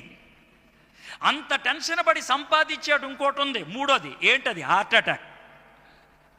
అంత టెన్షన్ పడి సంపాదించేది 4వ తోట ఉంది. ఏంటంటే చుట్టూ ఉన్న వాళ్ళ మీద చిరాకు పడి వాళ్ళకి సమాధానం లేకుండా చేయటం. అంతకు మించి మీరు సాధించేది ఏమీ లేదు. యేసు ప్రభువు వారు ఎంత కఠినంగా మాట్లాడారంటే, మీరు ఆ విధంగా టెన్షన్ పడి ఒక ఎంటుక రాలకుండా చేయగలరా అని అన్నాడు. ఆయన ఎంటుక రాలకుండా చేయగలరా మీరు అన్నాడు. అయితే మత్తయి సువార్త 6వ అధ్యాయం నేను అంతా చదవట్లేదు కానీ చివరి భాగం చదువుతున్నాను. 31వ వచనం నుంచి. కాబట్టి ఏమి తిందుమో, ఏమి త్రాగుదుమో, ఏమి ధరించుకుందుమో అని చింతింపకుడి, అన్యజనులు వీటన్నిటి విషయమే విచారింతురు. దేవుడితో సంబంధం లేని వాళ్ళకి ఉంటుంది ఇదే. ఇవన్నీ మీకు కావాలని మీ పరలోకపు తండ్రికి తెలియను. కాబట్టి మీరు ఆయన రాజ్యమును నీతిని మొదలు వెతుకుడి, అప్పుడు అవన్నీ మీకు అనుగ్రహించబడను. మీలో కొంతమంది అనేటువంటి మాట ఏంటి సార్ నేను ఏం చింతించకుండా ఉంటే, ఏమీ కష్టపడకుండా ఉంటే, ఏం పని చేయకుండా ఉంటే ఎవడు పెడతాడు సార్ ఫుడ్? ఎవడు పెడతాడు? దేవుడు ఏమన్నా నాకు పెడతాడా అనే మాట అంటారు. రేయ్ వాక్యం తిన్నగా చదువు. దేవుడు తిండి గురించి ఆలోచించడం మానేసి దుప్పటి కప్పుకొని పడుకోమనలేదు. అనలేదు. ఆయన అన్న మాట ఏంటి చూడండి. ఏమన్నాడు సార్? కాబట్టి మీరు ఆయన రాజ్యమును నీతిని మొదట వెదుకుడి, అప్పుడు అవన్నీ మీకు అనుగ్రహించబడును. అంటే ఆయన ఏం చెప్తున్నాడు? నీతి ధర్మం ప్రకారం నువ్వు ఉద్యోగం చేయాలా? చెయ్యి. నువ్వు కష్టపడాలా? చెయ్యి.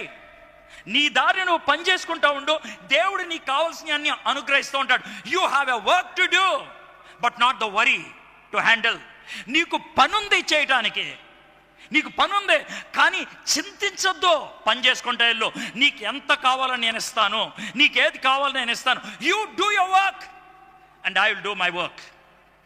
నీ పని ఏంటి తెలుసా? నీతి యావత్తు నెరవేర్చినట్లు నువ్వు ఏం చేయాలో చేయటం. నా వర్క్ ఏంటి తెలుసా? నీకేది అవసరమో అది నీకు అనుగ్రహించడం. నా పని నువ్వు చేద్దాం అనుకుంటావే, నా స్థితిలోకి నువ్వు రాద్దాం అనుకుంటావే, యూ కెనాట్. ఇప్పుడు మన పిల్లలు కొంతమంది జబ్బు వస్తుంది, మనం చాలా టెన్షన్ పడిపోతాం, సహజం ఆ ప్రేమను బట్టి. కానీ ప్రార్థన చేసి ధైర్యం తెచ్చుకోవాల్సింది ఏంటంటే, ప్రభా నా కూతుర్ని హాస్పిటల్ తీసుకెళ్ళగలను, నా కూతురికి శ్రేష్టమైనటువంటి ఔషధాలు ఇప్పించగలను, నా కొడుక్కి నేను ఆపరేషన్ చేయించగలను, కానీ ప్రాణం నువ్వు మాత్రమే కాపాడగలవు. ఆ క్లారిటీ మనకు ఉండాలి, ఆ క్లారిటీ ఉండాలి. నువ్వు సినిమా డైలాగ్ లేకూడదు, ఏమన్నా సరే ఇన్ని బతికిచ్చేసుకోండి. సినిమా డైలాగ్ అది. సినిమా డైలాగులు 2 ఉంటే ఆ 2 ఉపయోగించాడు. నీ అంతం చూడకుండా చచ్చిపోతాను సావనరా అంటాడు చూసా, ఆ సినిమా డైలాగ్. ఎందుకంటే సినిమాలో హీరో విలన్ని చంపిన తర్వాత అప్పుడు జెండా ఎగరేసుకొని వస్తాడు, అప్పుడు మీకు బాగుంటుంది. ఒకవేళ కనుక హీరో చచ్చిపోకుండా విలన్ చచ్చిపోకుండా ఉంటే మీరు దారిలో చచ్చిపోతారు. సినిమా నుంచి ఇంటికి వచ్చేలోపు ఆ తర్వాత ఏమైందో చచ్చిపోతారు మీరు ఏదో అది. అందుకే ఆయన చంపేస్తాడు, అప్పుడు మీరు సేఫ్గా ఇంటికి వెళ్తారు. సో అది తప్పే. నన్ను నేను బతికించుకోగలను అనుకోవటం కూడా తప్పే. ఆ విషయం గురించి చివరి మాట, రేపటిని గూర్చి చింతింపకుడి, రేపటి దినము దాని సంగతులను గురించి చింతించును, ఏ నాటి కీడు ఆ నాటికి చాలు. ఇప్పటికి ఎన్ని పాఠాలు నేర్చుకున్నాం? నెంబర్ 1, నైతికతను మన చేతుల్లోకి తీసుకోవటం తప్పది. రెండోది మనం నేర్చుకున్నటువంటి పాఠం, మానవుడికి ఉన్నటువంటి అంతర్గతమైన కోరికలు ఇంకొక మానవుడు తీరుస్తాడు అనుకోవటం. మూడోది, మనకుండేటువంటి విపరీతమైనటువంటి ఆందోళన. ఈ 3 ఉండకూడదు. ఇక 4వది ఏంటనంటే గ్రడ్జ్, కక్ష సాధింపు. ఈ రోజుల్లో వచ్చేటువంటి ఏ వాయిలెంట్ సినిమా అయినా తీసుకోండి, ఏ వాయిలెంట్ సీరియల్ అయినా తీసుకోండి, ఏ వాయిలెంట్ స్టోరీ అయినా తీసుకోండి, కక్ష సాధింపు సాధించినప్పుడు నెమ్మదిస్తారు. కానీ కక్ష సాధించాల్సింది మనం కాదు, ఎవరో? దేవుడు. ఇది చూద్దాం. రోమీలకు రాసిన పత్రిక 12వ అధ్యాయం 19వ వచనం. రోమీలకు రాసిన పత్రిక 12వ అధ్యాయం 19వ వచనం. ప్రియులారా, అడ్రస్ చేసిన విధానం చాలా బాగుంటుంది. మీకు మీరే పగ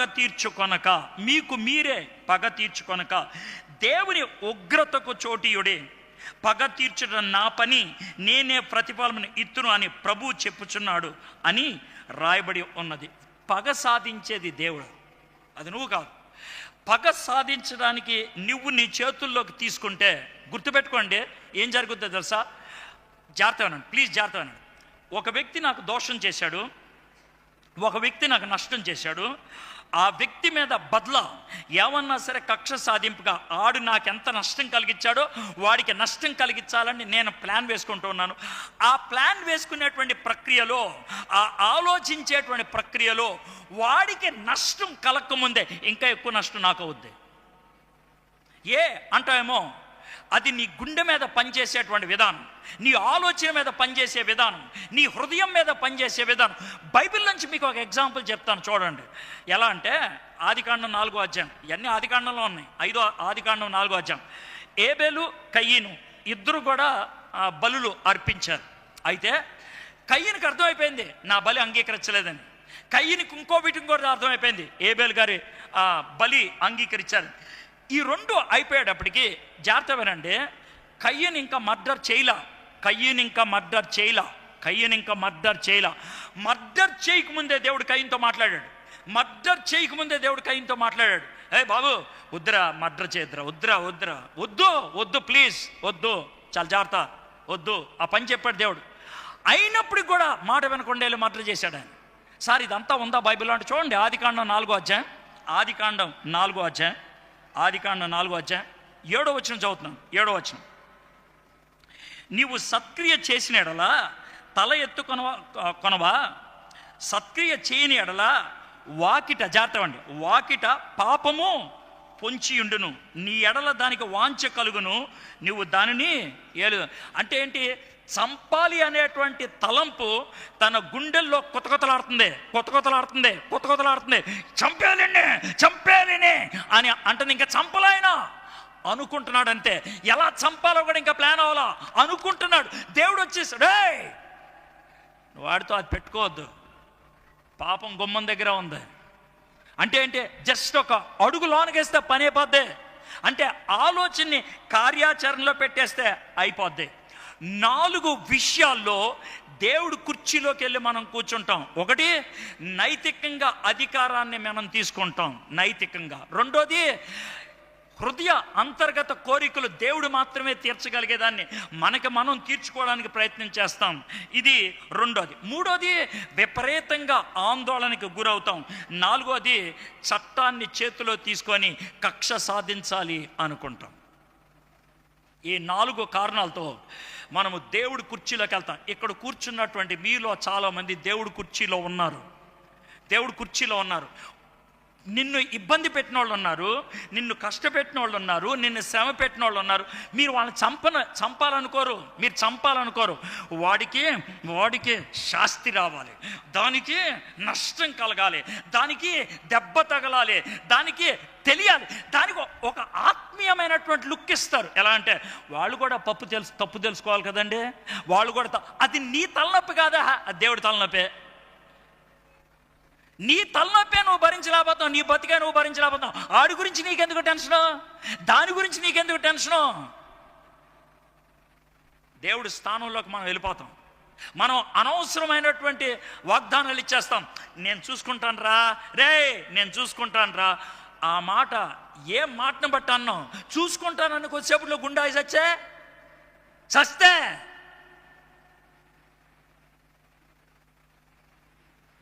చాలా జాగ్రత్త. Don't become God. దేవుడి స్థానాన్ని తీసుకోవద్దు. యోసేపు ఎంత స్పష్టంగా చెప్పాడు చూడండి. మీరు నన్ను నా కాళ్ళ మీద పడిపోయారా, 18వ వచనంలో వాళ్ళ కాళ్ళ మీద పడిపోయారా. ఆదికాండం 50 అధ్యాయంలోకి వచ్చేయండి. నీ దాసులు నీ బాంచన్ అని కాళ్ళ మీద పడితే, నేనేమన్నా దేవుణ్ణా నా కాళ్ళ మీద పడుతున్నారు, నేనేమన్నా దేవుణ్ణా, మీరు నన్ను క్షమాపణ అడుగుతున్నారు, నేనేమన్నా దేవుణ్ణా. ఇది మొదటి విషయం. ఇక రెండో విషయం 20వ వచనంకి వద్దాం. ఏది 50వ అధ్యాయం 20వ వచనం. మీరు నాకు కీడు చేయనుద్దేశించిది కానీ నేటి దినమున జరుగుతున్నట్లు, అనగా బహుజనులకు బ్రతికించినట్లుగా అది మేలుకే దేవుడు ఉద్దేశించి ఉన్నాడు. దీన్ని 2 పద్ధతుల్లో మీకు ఎక్స్ప్లెయిన్ చేస్తాను. 2 పద్ధతుల్లో నేను మొదట్లో రైజ్ చేసినటువంటి క్వశ్చన్ కూడా ఇక్కడ మీకు వివరణగా చెప్పడానికి ప్రయత్నం చేస్తాను. మొదటి ఎట్లా అంటే, మనం ఇక్కడ ఉన్నప్పుడు అర్థమైందా, ఒకటి వస్తుంది, దాన్ని చూసి మీకు భయం వేస్తుంది. నీ పక్కన ఉన్నవాడు భయపడకుండా ఉన్నాడు, నీకు భయం వేస్తుంది. ఏమొస్తుందంటే, ఓ విచిత్రమైన కుక్క వస్తుంది, దాన్ని చూస్తే నీకు భయం వేస్తుంది. అది నిన్ను కరుస్తుద్దేమో అని ఉంది, నీకు టెన్షన్ ఉంది. ఈ పక్కనోడికి టెన్షన్ లేదు, ఈ పక్కనోడికి టెన్షన్ లేదు, నీకు టెన్షన్ ఉంది. నీకు ఎందుకు టెన్షన్ ఉందంటే, కుక్క ఒక్కడే కనబడుతుంది, అందుకే నీకు టెన్షన్ ఉంది. అయితే నీ పక్కనోడికి ఆ కుక్కతో పాటు ఎవరు వచ్చారో నాకు తెలుసు ఆయనకి, అందుకే ఆయన టెన్షన్ లేదు. ఆ కుక్క వెనకాల కుక్క ఓనర్ ఉన్నాడు, అది నీకు కనబడట్లా, ఓనర్ కనబడట్లా. అయితే నువ్వు కాస్త పైకి వెళ్తే వ్యూ మారుతుంది. మనలో చాలామంది ఎత్తైన బిల్డింగ్కి వెళ్ళి, అదేగా సముద్రం, అంతర్వేద తీరం, పైకి ఎక్కితే కనబడుతుంది అదే. లేదో కొండ ఉందనుకోండి, కొండ మీద ఎక్కితే అదిగో అదే పాలకొల్లు, చాలా దూరం కనబడుతుంది. మీరు ఒకవేళ విమానం ఎక్కితే అదే ఢిల్లీ, చాలా దూరం కనబడుతుంది, చాలా దూరం. అయితే యోసేపు చేసినటువంటి పని ఏంటంటే, నేల మీద నుంచి ఆయన నేను దేవుణ్ణి కాదు అనేసి దేవుడి దగ్గరికి వెళ్ళిపోయాడు. దేవుడు చూపుని కోరుకున్నాడు, దేవుడు దృక్పథాన్ని కోరుకున్నాడు. హౌ గాడ్ సీస్, దేవుడు దీన్ని ఎలా చూస్తున్నాడు. ఎస్, వీళ్ళు తప్పు చేశారు. అయితే దేవుడు ఏం చేశాడు, తప్పు చేశారు, వీళ్ళు తప్పు చేశారని దేవుడు జుట్టు పిక్కోవట్లేదు. ఈ తప్పు చేశారు, దీన్ని నేను ఎలా ఉపయోగించుకోగలను, దీన్ని ఏ విధంగా నెక్స్ట్ లెవెల్కి తీసుకెళ్ళగలను, అది దేవుడు ఆలోచన. దేవుడు ఆలోచనలోకి వెళ్ళిపోయాడు. మనకి 2 పద్ధతులు ఉంటాయి. నాకు అన్నీ బాగున్నాయి, దేవుడు మంచోడు, ఇదో పద్ధతి. నాకు అన్నీ బాగలేదు, దేవుడు చెడ్డాడు, ఇది 2వ పద్ధతి. కానీ యోసేపు ఏమంటాడు తెలుసా, ఈ 2 అనుకున్నాను, అన్నీ మంచుకుంటే దేవుడు మంచోడు, అన్నీ చెడ్డుకుంటే దేవుడు చెడ్డోడు. నేనేమంటాను తెలుసా, నాకు అన్నీ చెడ్డవే కానీ దేవుడు మంచోడు. అది ఎలా, పైకి వెళ్తే అర్థమవుతుంది. మీరు నన్ను అమ్మేశారు, మీరు నన్ను బానిసగా తీసుకొచ్చి అమ్మేశారు. ఆ విధంగా చేయటం బట్టి ఈ స్థాయికి రాయగలిగాను నేను. ఇంకో ఎగ్జాంపుల్ చెప్తాను, మీకు అర్థమవుతుంది. వీళ్ళ నాన్నగారు యాకోబు పనికిమాలినోడు, మోసం చేశాడు.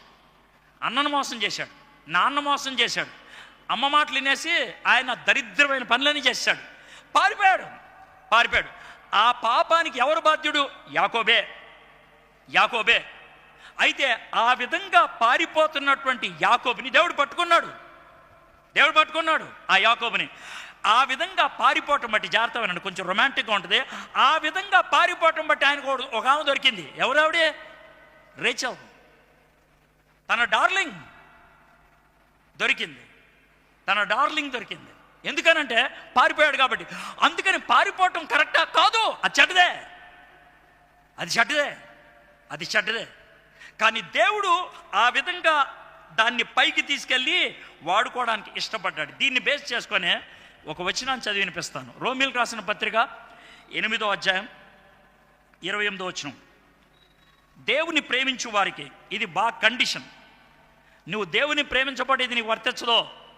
ఎవడబడితే ఆడు అనేస్తూ ఉంటాడు, ఇది మన మంచిగా జరుగుతుందిలే. ఒక్కేం కాదు, చాలా కండిషన్ క్లియర్గా పెట్టాడు ఇక్కడ. చాలా క్లియర్ కండిషన్.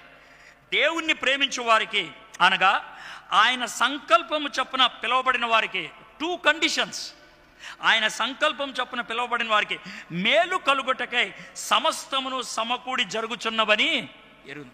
సమస్తమును సమకూడి అని అంటే కనుక ఇది చెడ్డదే, ఇది మంచిదే. కానీ దేవుడు వాటిని ఎలా మార్చాడంటే అది నాకు మేలైంది. ఇది చెడ్డదే, ఇది కూడా చెడ్డదే, కానీ దేవుడు వీటిని ఎలా మార్చాడంటే ఇది నాకు మంచిది అయ్యేటట్లు చేశాడు. అంటే ఈ చెడ్డకి దేవుడు కర్త కాదు.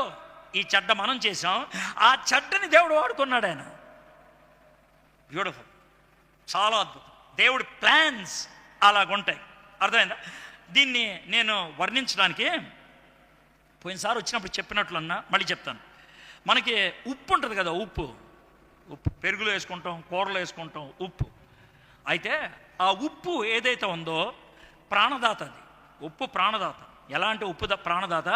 ఒకవేళ బీపీ డౌన్ అయిపోయి చెమటలు పట్టేసి డీహైడ్రేట్ అయిపోతే కనుక కాస్త ఉప్పు కాస్త పంచదార నీళ్ళలో వేసి తాగిస్తే 5 నిమిషాల్లో లేచుకుంటుంటాడు. ఎవడైనా సరే 5 నిమిషాలు లేచి కూర్చుంటాడు. అది సెలైన్ లాంటి, మనకు తెలుసు. అయితే ఉప్పు, జాగ్రత్త వినండి, ఉప్పు అన్న దాంట్లో 2 పదార్థాలు ఉంటాయి.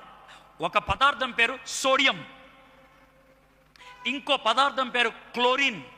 సోడియం క్లోరైడ్ ఉప్పు అంటారు. అయితే క్లోరిన్ ఎందుకు ఉపయోగిస్తాం?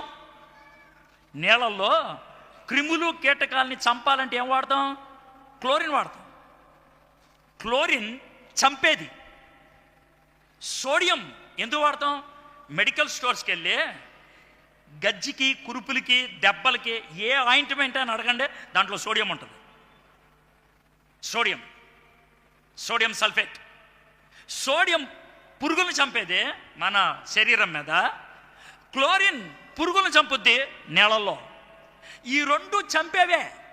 క్లోరిన్ చంపేది, సోడియం చంపేది. అయితే సోడియంని క్లోరిన్ని దేవుడు కలిపి నీకు ప్రాణం ఇచ్చి ఉప్పు చేశాడు ఆయన. ఆ 2 చెడ్డవే. కానీ దేవుడు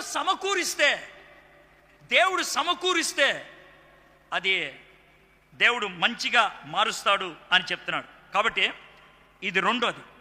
అంటే యోసేపు గారు దేవుడి స్థాయిలోకి వెళ్ళి చూసి, దేవుడు మంచోడే, నాకు కీడు జరిగింది ఆయన మంచోడే, నాకు నష్టం కలిగింది ఆయన మంచోడే. ఈ నష్టంలో దేవుడు నన్ను ఏదో నేర్పిస్తున్నాడు. ఈ నష్టం నన్ను ఏదో స్థాయికి తీసుకెళ్ళటానికి దేవుడు వాడుకుంటాడు. నేను ఆయన ప్రేమలో ఉన్నాను కాబట్టి, ఆయన సంకల్పంలో ఉన్నాను కాబట్టి, ఆయన చిత్తాన్ని నెరవేర్చడానికి నేను తాపత్రయపడుతున్నాను కాబట్టి. బ్యూటిఫుల్. ఇది 2వది. మొదటిది దేవుని సీట్లో నేను కూర్చోను. 2వది జరిగిందంతా కూడా దేవుడు మంచితనాన్ని బట్టి చేస్తున్నాడని ఆయన కోణంలో చూస్తాం. నా కోణంలో చూడండి, ఆయన కోణంలో చూస్తాం. నా ఫ్రెండ్ ఒక అతను వైజాగ్లో ఉంటాడు, ఆంధ్ర యూనివర్సిటీలో ప్రొఫెసర్. అయితే ఆయన అమెరికా వెళ్ళటానికి వీసా కోసం వెళ్తే వీసా రాలా. 3 రోజుల్లో మళ్ళీ అప్లై చేశాడు, రాలా. అన్నా బాగా పేరు ఉపయోగించాను, పరపతి ఉపయోగించాను, వీసా రాలేదన్నా అని ఆ వీసా ఆఫీస్ నుంచి మొట్టమొదటి నాకు ఫోన్ చేశాడు. నువ్వేం చెప్తావు అన్నానంటే, తమ్ముడు వీసా రాలేదు, నా బాధగానే ఉంది, కానీ నీకు వీసా రాకపోవటం మంచిదనుకుంటా అన్నా. అదేంటన్నాను. ఏమో మంచిదనుకుంటా, దేవుడు నీకు కావాలని వీసా రాకుండా చేశాడు. ఎందుకన్నా? ఏమో మంచి ఉంటుందేమో అన్న. మీరు నమ్మరు, ఆయన ఢిల్లీ నుంచి వైజాగ్ వచ్చాడు, వైజాగ్లో దిగాడు, 2 రోజులైంది. లెక్క ప్రకారం 2 రోజుల తర్వాత ఆయన అమెరికా వెళ్ళాల్సిన ఫ్లైట్ ఎక్కాలి. ఆ ఫ్లైట్ ఎక్కాల్సిన 2 గంటల తర్వాత, ఆ టైంకి 2 గంటల తర్వాత వాళ్ళకి హార్ట్ అటాక్ వచ్చింది. కొడుకు దగ్గరుండి హాస్పిటల్లో తీసుకెళ్ళి వెంటనే స్టంట్ వేయించి తండ్రిని ఇంటికి తీసుకొచ్చి నాకు ఫోన్ చేశాడు. అన్నా వీసా రాకపోవటం మంచిదైంది, లేదా మా నాన్న పోయిండేవాడు. చాలా క్లియర్గా చెప్పాడు ఆయన. ఒకవేళ వీసా వస్తే ఈ టైంకి నేను ఫ్లైట్ ఎక్కేవాడినే, ఒకవేళ వీసా వస్తే ఈ టైంకి నేను ఫ్లైట్ ఎక్కేవాడినే. మా నాన్నకి ఈ టైంలో హార్ట్ అటాక్ వచ్చింది, నేను గాల్లో ఉండేవాడిని, నాకు ఫోన్ చేయడానికి కూడా ఉండేది కాదు. 14 గంటలు నాకు ఫోన్ చేయడానికి ఉండేది కాదు. మా నాన్న చచ్చిపోయి 10 గంటల తర్వాత నాకు తెలిసి ఉండేదే. God is good, God is good. నేను చెప్పగలను ఆల్ ద టైమ్, అన్ని సమయాలు. మొదటిది అవాయిడ్ గాడ్స్ చైర్, దేవుడి స్థానాన్ని తీసుకోలేదు. రెండోది టేక్ గాడ్స్ వ్యూ, దేవుని యొక్క దృక్పథాన్ని తీసుకున్నాడు. మూడోది దేవుడి ప్రేమను కనపరిచాడు, దేవుడి ప్రేమని కనపరిచాడు. లాస్ట్ వర్స్ మనం చదువుకుందాం, 21వ వచనం. Sorry, I missed it. కాబట్టి భయపడకుడి, నేను మిమ్మును మీ పిల్లలను పోషించుతానని చెప్పి వారిని ఆదరించి వారితో ప్రీతిగా మాట్లాడాను. ఐ లవ్ యూ అని వదిలేలా, ఐ లవ్ యూ అని వదిలేలా. 2 పనులు చేశాడు. తాను ప్రేమిస్తున్నాను అంటానికి 2 పనులు చేశాడు. ఒకటి అప్పటికప్పుడే జరిగిపోతుంది, రెండోది ప్రేమతో వాగ్దానం చేశాడు. ఏమన్నాడు? నేను మిమ్మును మీ పిల్లలను పోషించదను, వాగ్దానం చెప్పి వారిని ఆదరించి వారితో ప్రీతిగా మాట్లాడాను. అంటే అన్నా ప్లీజ్ రా, ఏడవద్దురా, రూబెన్ అన్న ఏడవద్దురా, లేవి ఏడవద్దు ప్లీజ్, యోధా ఏడవద్దు, దాను ఏడవద్దు, నఫ్తాలి ఏడవద్దా, అరే బెంజమిన్ ఏడవకరా, నువ్వు ఏడవ, ఐ లవ్ యూ రా, ఐ లవ్ యూ, నేను ఎలా రా మీ మీద కక్ష సాధిస్తాను. ఆ విధంగా ప్రేమగా మాట్లాడాడు. ప్రేమను కార్యాచరణలో పెట్టి పోషించాడు.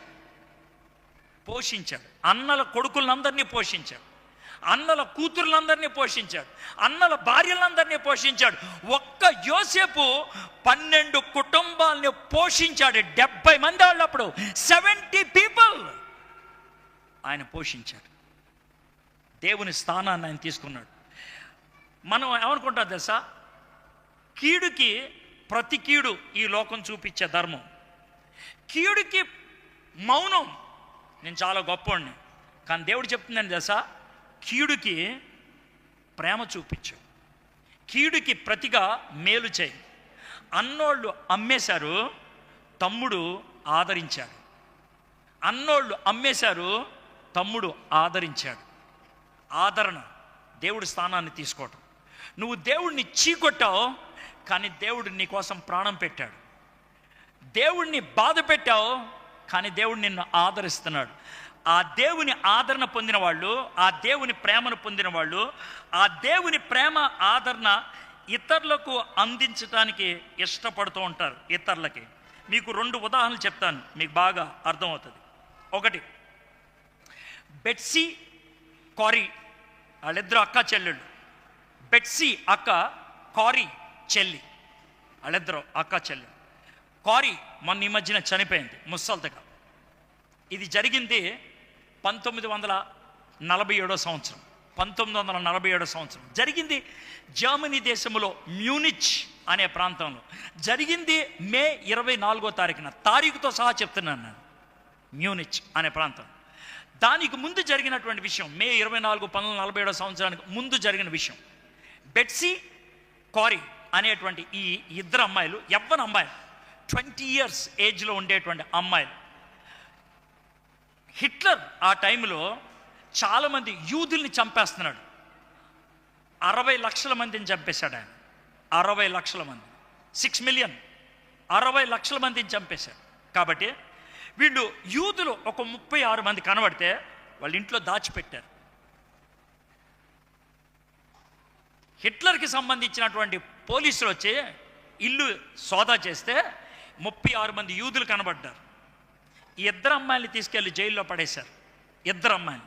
అయితే కారీ అనేది చిన్నది, బహుశా 18 ఏళ్ళు 19 ఏళ్ళు ఉంటాయి, లేకపోతే 20 అనుకుంటా. బెట్సీ అనే అమ్మాయి కొంచెం దిట్టంగా ఉంటుంది, బాగుంటుంది చూడటానికి, 23-24 ఏళ్ళు. అయితే వీళ్ళిద్దరిని చిత్రహింసలు చేశారు. ఒక సెక్యూరిటీ గార్డ్ బెట్సీని వాళ్ళ చెల్లి చూస్తుండగానే అనేక సార్లు రేప్ చేశాడు. చూస్తుంటే చెల్లి అక్కడిని రేప్ చేస్తుంటే చూస్తుంది, నిస్సహాయ పరిస్థితిలో ఏం చేయలేక అలా చూస్తూ ఉంది.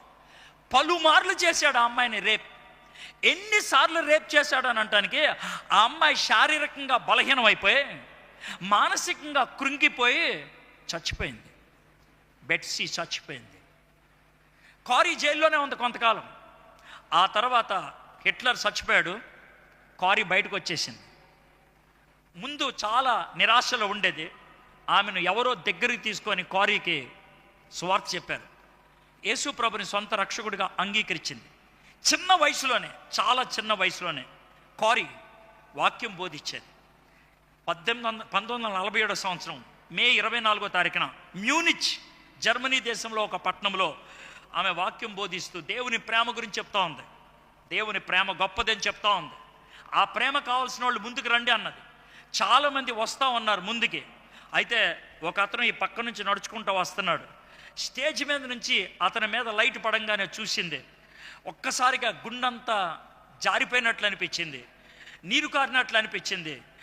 అప్పుడు దాకా ఎంతో ఉద్రేకంతో దేవుని వాక్యం బోధించింది, ఒక్కసారిగా కృంగిపోయినట్లు అనిపించింది. అతను చూస్తూనే తలకే ఉంచుకొని ఏం చేయాలి ఇప్పుడు అని ఆలోచిస్తుంది. అతను ఎవరో కాదు, వాళ్ళ అక్కని పదే రేప్ చేసినటువంటి సెక్యూరిటీ గార్డ్. దేవుని ప్రేమ కావాలని స్టేజ్ దగ్గరికి నడుచుకుంటూ వస్తున్నాడు. ఇప్పుడు ఆమెకి ఏం చేయాలో అర్థం కావట్లేదు.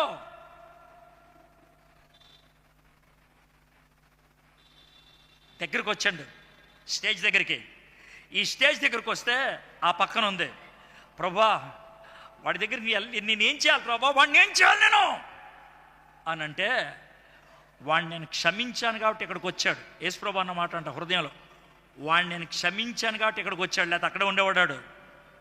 నీ వాక్యాన్ని తీసుకొని వాడిని క్షమించాను నేను, అందుకే వాడు ఇక్కడికి వచ్చాడు. నేను క్షమించినప్పుడు నీకు క్షమించడానికి ఏమైందే?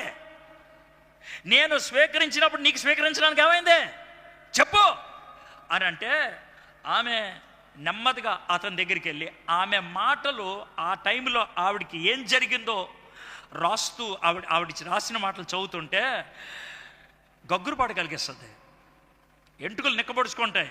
ఏముంటుందంటే, తన చేతులు వణుకుతని అంట. అతని చేతులు ఎలా పెట్టి ఉన్నాడంట, చేతులు ఎలా పెట్టుకొని అంటే ఈవిడ చెయ్యేసి ప్రార్థన చేయాలని.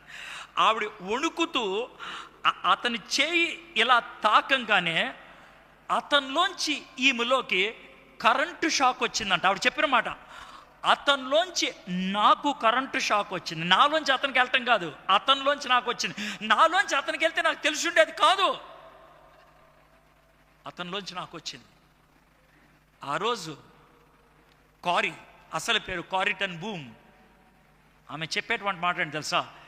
ఎప్పుడైతే అతన్ని స్వీకరించానో, ఎప్పుడైతే నా ప్రేమ అతనికి అందిందో, ఎప్పుడైతే నా క్షమాపణ ఆయనకి దొరికిందో, ఎప్పుడైతే ఇది జరిగిందో దేవునితో నేను సమాధానపడ్డాను.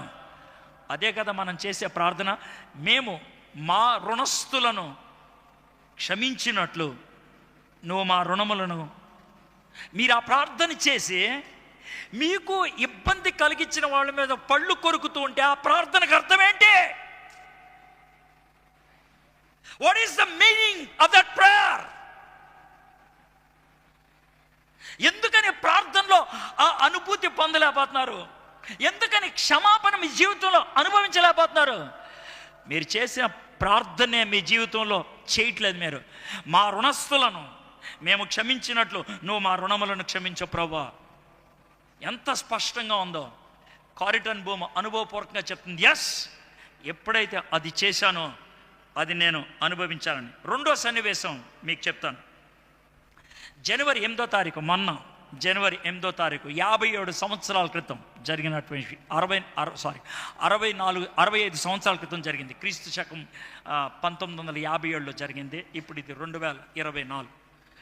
అయితే ఆ సంవత్సరం జరిగిన విషయం ఏంటంటే, జనవరి 8వ తారీఖున ఐదుగురు యవ్వనస్తులు దక్షిణ అమెరికాలో ఈక్వడార్ అనేటువంటి దేశంలో వౌడానీ అనేటువంటి జనజాతుల మధ్యన సువార్తను అందించాలని 1.5 సంవత్సరాలు ప్రార్థన చేసి 6 నెలలు వాళ్ళ భాష నేర్చుకొని మొట్టమొదటిసారిగా వారి మధ్యకి వెళ్తే మొదటిసారి 2 గంటల లోపల వాళ్ళని చంపుకు తినేశారు. అయిపోయింది. అందుట్లో ఆ రోజు హెలికాప్టర్ నడిపించిన ఆయన పేరు నాట్ సెయింట్. అతని పేరు అది, నాట్ సెయింట్. చచ్చిపోయారు, అయిపోయింది. నాట్ సెయింట్ వాళ్ళ అక్క పేరు రేచల్ సెయింట్. ఈ ఈక్వడార్కి పక్క దేశం క్యూబా దేశంలో ఆయన మిషనరీగా పనిచేస్తూ ఉండేది. అమ్మాయికి తెలిసింది తమ్ముడిని చంపేశారు, తినేశారని. గబగబా హుటాహుటిన వచ్చింది. ఎవరు చంపారు ఏంటి విషయాలు అడిగింది, ప్రార్థన చేసుకుంది. ఒక 6 నెలల తర్వాత ఆ మిషన్ ఏజెన్సీ దగ్గరికి వెళ్ళి, అయ్యగారు మీరు అనుమతిస్తే మా తమ్ముడిని ఎవరైతే చంపుకు తినేశారో వాళ్ళ దగ్గరికి వెళ్ళి నేను సువార్త చెప్తానంది. నీకేమన్నా మతిపోయిందా, నీకేమన్నా పిచ్చా, నువ్వు వెళ్తే చంపు తినేస్తారు. లేదు సార్, నేను వెళ్తాను. 2 సంవత్సరాలు ఆమెను ఆపారు, ఇంకా ఆపలేకపోయారు. సరిపో అన్నారు. ఆమె వెళ్ళింది. 2 సంవత్సరాల తర్వాత వెళ్ళిన తర్వాత 4 సంవత్సరాల్లో మొత్తానికి వాళ్ళతో ఒక విధమైన ఒప్పందాన్ని కుదుర్చుకొని సువార్తను అందించి వాళ్ళ మధ్యన ఒక సంఘాన్ని స్థాపించేసింది 4 ఏళ్లలో రేచల్ సెయింట్. వాళ్ళలో మొట్టమొదటిగా మారు మనసు పొందినటువంటి వ్యక్తి పేరు మన్కాయే. ఏప్రిల్ 28వ తారీఖు 2020 సంవత్సరం చచ్చిపోయాడు ఆయన. మన్కాయే, 93 ఏళ్ల మన్కాయే. ఏప్రిల్ 28, 2020, మొన్న 4 సంవత్సరాల క్రితం ఆయన చచ్చిపోయాడు ఆయన. అయితే ఆయన మొదటి విశ్వాసి అడిగాడంట రేచల్ సెయింట్ని, నాట్ సెయింట్ మీ తమ్ముడు అంట కదా? అవును. మరి మీ తమ్ముడు నాట్ సెయింట్కి పిల్లలు ఉన్నారంట? 2 ఉన్నారు. అయితే వాళ్ళ బాబుని నేను చూడొచ్చా అని అంటే సంకోచించింది. ప్రతిరోజు అడుగుతున్నాడు. మొత్తానికి నాట్ సెయింట్ కొడుకు స్టీవ్ సెయింట్ని కొన్ని రోజుల తర్వాత అమెరికా నుంచి పిలిపించి తనకు పరిచయం చేసింది. అతనికి 14 ఏళ్ళు. తమ్ముడు కొడుకుని మన్కాయ దగ్గరికి పంపించేటప్పుడు తమ్ముడు కొడుకుతో మాట చెప్పింది, అరే బాబు స్టీవ్, ఆంటీ, నువ్వు ఇప్పుడు వెళ్తున్న వాళ్ళ దగ్గర 2 ప్రశ్నలు అడగకూడదు ఎప్పుడు. ఏ 2 ప్రశ్నలు? డాడీ ఎక్కడ చచ్చిపోయారు, డాడీని ఎవరు చంపారు, ఈ 2 ప్రశ్నలు అడగకూడదు. సరే ఆంటీ అన్నారు. వెళ్ళింది, మన్కాయ దగ్గరికి వెళ్ళి కూర్చున్నాడు. మన్కాయ అన్నాడు, డాడీ చనిపోయారంట కదా? ఐఎమ్ సో సారీ బాబు. పర్లేదులేండి అంకుల్ అని మాట్లాడుతుంటే, నువ్వేమనుకోనంటే నాకు చిన్న సాయం చేసి పడతావు. చెప్పండి అంకుల్. నన్ను అంకుల్ అని పిలవద్దు. ఓ సారీ, నన్ను పప్ప అని పిలవా అంటే గట్టిగా ఏడ్చి కౌగులించుకున్నాడు. నీకు పప్పా లేరు కదా, నేనుంటాను నీకు పప్పాగా, నేనుంటాను నీకు డాడీగా ఉన్నాడు. అలాగే ప్రేమతో ఉండేవాడు. 5 సంవత్సరాలు అయిపోయింది. మా బాప్తిసం కూడా తీసుకున్నాడు మా స్టీవ్. ఆ 4 ఏళ్ళు అయిన తర్వాత ఆంటీ చనిపోయింది. అప్పుడు స్టీవ్కి 21 సంవత్సరాలు. మన్కాయ రిక్వెస్ట్ చేశాడంట, ఆంటీ చనిపోయింది కదా, నువ్వు మా మధ్యన పాస్టర్గా ఉండవా అని. ఒప్పుకున్నాడు. ఆంటీ చచ్చిపోయిన 1 సంవత్సరానికి ఒకరోజు మన్కాయ పక్కన కూర్చున్నప్పుడు స్టీవ్కి ఒక కోరిక పుట్టింది. ఆంటీ చచ్చిపోయింది, ఇప్పుడు నేను అడిగితే బాగుంటుంది అనుకొని మన్కాయ అని, పప్ప డాడీని ఎవరు చంపారు, డాడీ ఎక్కడ చనిపోయారు అడుగుతా ఉంటే మన్కాయ ఏడుస్తున్నాడు. ఏడవద్దు పాప, ఎవరు చంపినా కూడా నో ప్రాబ్లం, నాకు అయిపోయింది కదా, మనం ఏం చేస్తాం అని అంటే గట్టి కౌగులించుకొని చేతులు తీసుకొని ముద్దు పెట్టుకున్నాడంట. ఏంటి మన్కాయ పాప చెప్పండి అని అంటే, బాబు మీ డాడీని చంపేసింది ఈ చేతులే, మీ డాడీని తినేసింది నేనే, మీ డాడీని తిన్నది నేనే. స్టీవ్ మన్కాయని కౌగులించుకొని ఐ లవ్ యూ పప్పా అనగలిగాడు. I love you papa. అది ఎట్లా సాధ్యం అండి? How is it possible? యోసేపు ఈ 3 పనులు చేయగలిగాడు. ఆయన దేవుడి స్థానాన్ని ఆయన కోరుకోలేదు, దేవుడు కోణాన్ని ఆశ్రయించాడు. మూడోది, దేవుని ప్రేమను అందించగలిగాడు. యోసేపు యేసు ప్రభు లాంటివాడు, యేసు ప్రభుకి ఛాయ వంటివాడు. ఎంత బ్యూటిఫుల్! యోసేపు లాంటి జీవితం మనకుంటే, మీకెవరన్నా శత్రువులు ఉన్నారా? మీకు కీడు చేసిన వాళ్ళు ఉన్నారా? మిమ్మల్ని మోసం చేసిన వాళ్ళు ఉన్నారా? మీ దగ్గర నుంచి దొంగతనం చేసిన వాళ్ళు ఉన్నారా? మిమ్మల్ని ఇబ్బంది పెట్టిన వాళ్ళు ఉన్నారా? ఈ క్షణాన్న, ఈ సమయంలో మీ మనసులో ప్రభు సహాయంతో క్షమిస్తారా? వాళ్ళని క్షమిస్తారా? Can you forgive them? Can you forgive them? క్షమించగలరా? మీరు క్షమించగలరా? నీ కీడు జరిగింది, నీకు నష్టం జరిగింది, దేవుడు పైన ఉన్నాడు. ఆ కీడుని కూడా దేవుడు వాడుకొని నీకు మేలు చేయగలడని నమ్ముతున్నావా? నమ్ముతున్నావా? 3, దేవుని ప్రేమను అందించడానికి సంసిద్ధమా? యోసేపు ఈ 3 పనులు చేయగలిగాడు. What about us? తలంచండి, కళ్ళు మూసుకోండి, చిన్న ప్రార్థన చేసుకుందాం.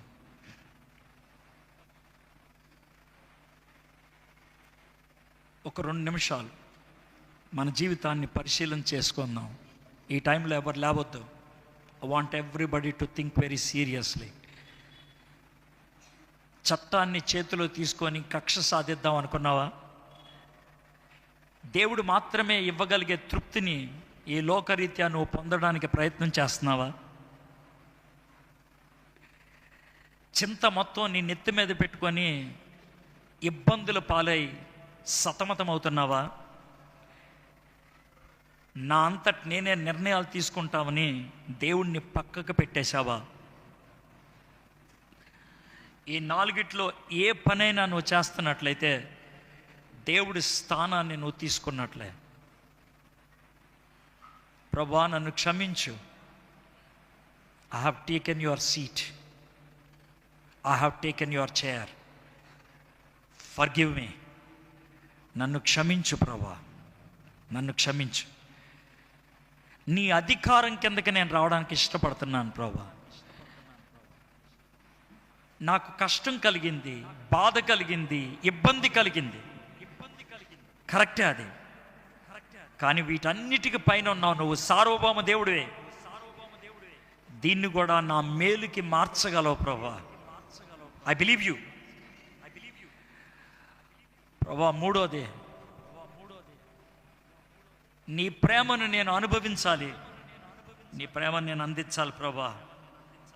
నీ ప్రేమను నేను అందించాలి ప్రభువా. అలాంటి ప్రేమ జీవితం నాకు ఇవ్వు ప్రభువా. మా దేవా, మా ప్రభువా, మీకు వందనాలు, స్తుతులు, స్తోత్రాలు చెల్లిస్తున్నాం. యోసేపు గురించి ప్రభువా 3 వర్తమానాలు అన్నీ చెప్పేశాం. అన్నీ తెలుసాను కాదు, కొద్దిగా తెలుసుకోవడానికి మీరు మాకు సహాయం చేశారు. ప్రాముఖ్యమైనటువంటి స్థాయిలు మేము చూడగలిగాం యోసేపు గారి జీవితంలో ప్రభువా. ఆయన ఆరంభం, ఆయన పరీక్ష, ఆయన ప్రభుత్వం, 3 చూడగలిగాం ప్రభా. ఈరోజు ప్రభా మేము యోసేపు నుంచి నేర్చుకున్నటువంటి పాఠాలు మా జీవితంలో అన్వయించుకోవడానికి కృప చూపించండి. ఈ వాక్యం ప్రభా మా జీవితంలో ఎప్పుడు ఉండిపోవాలి ప్రభా, ఎప్పుడు పాటిస్తూ ఉండాలి. ఆ విధంగా జీవించగలుగుటకు సహాయం చేయమని యేసు నామములో ప్రార్థన చేయుచున్నాం తండ్రి.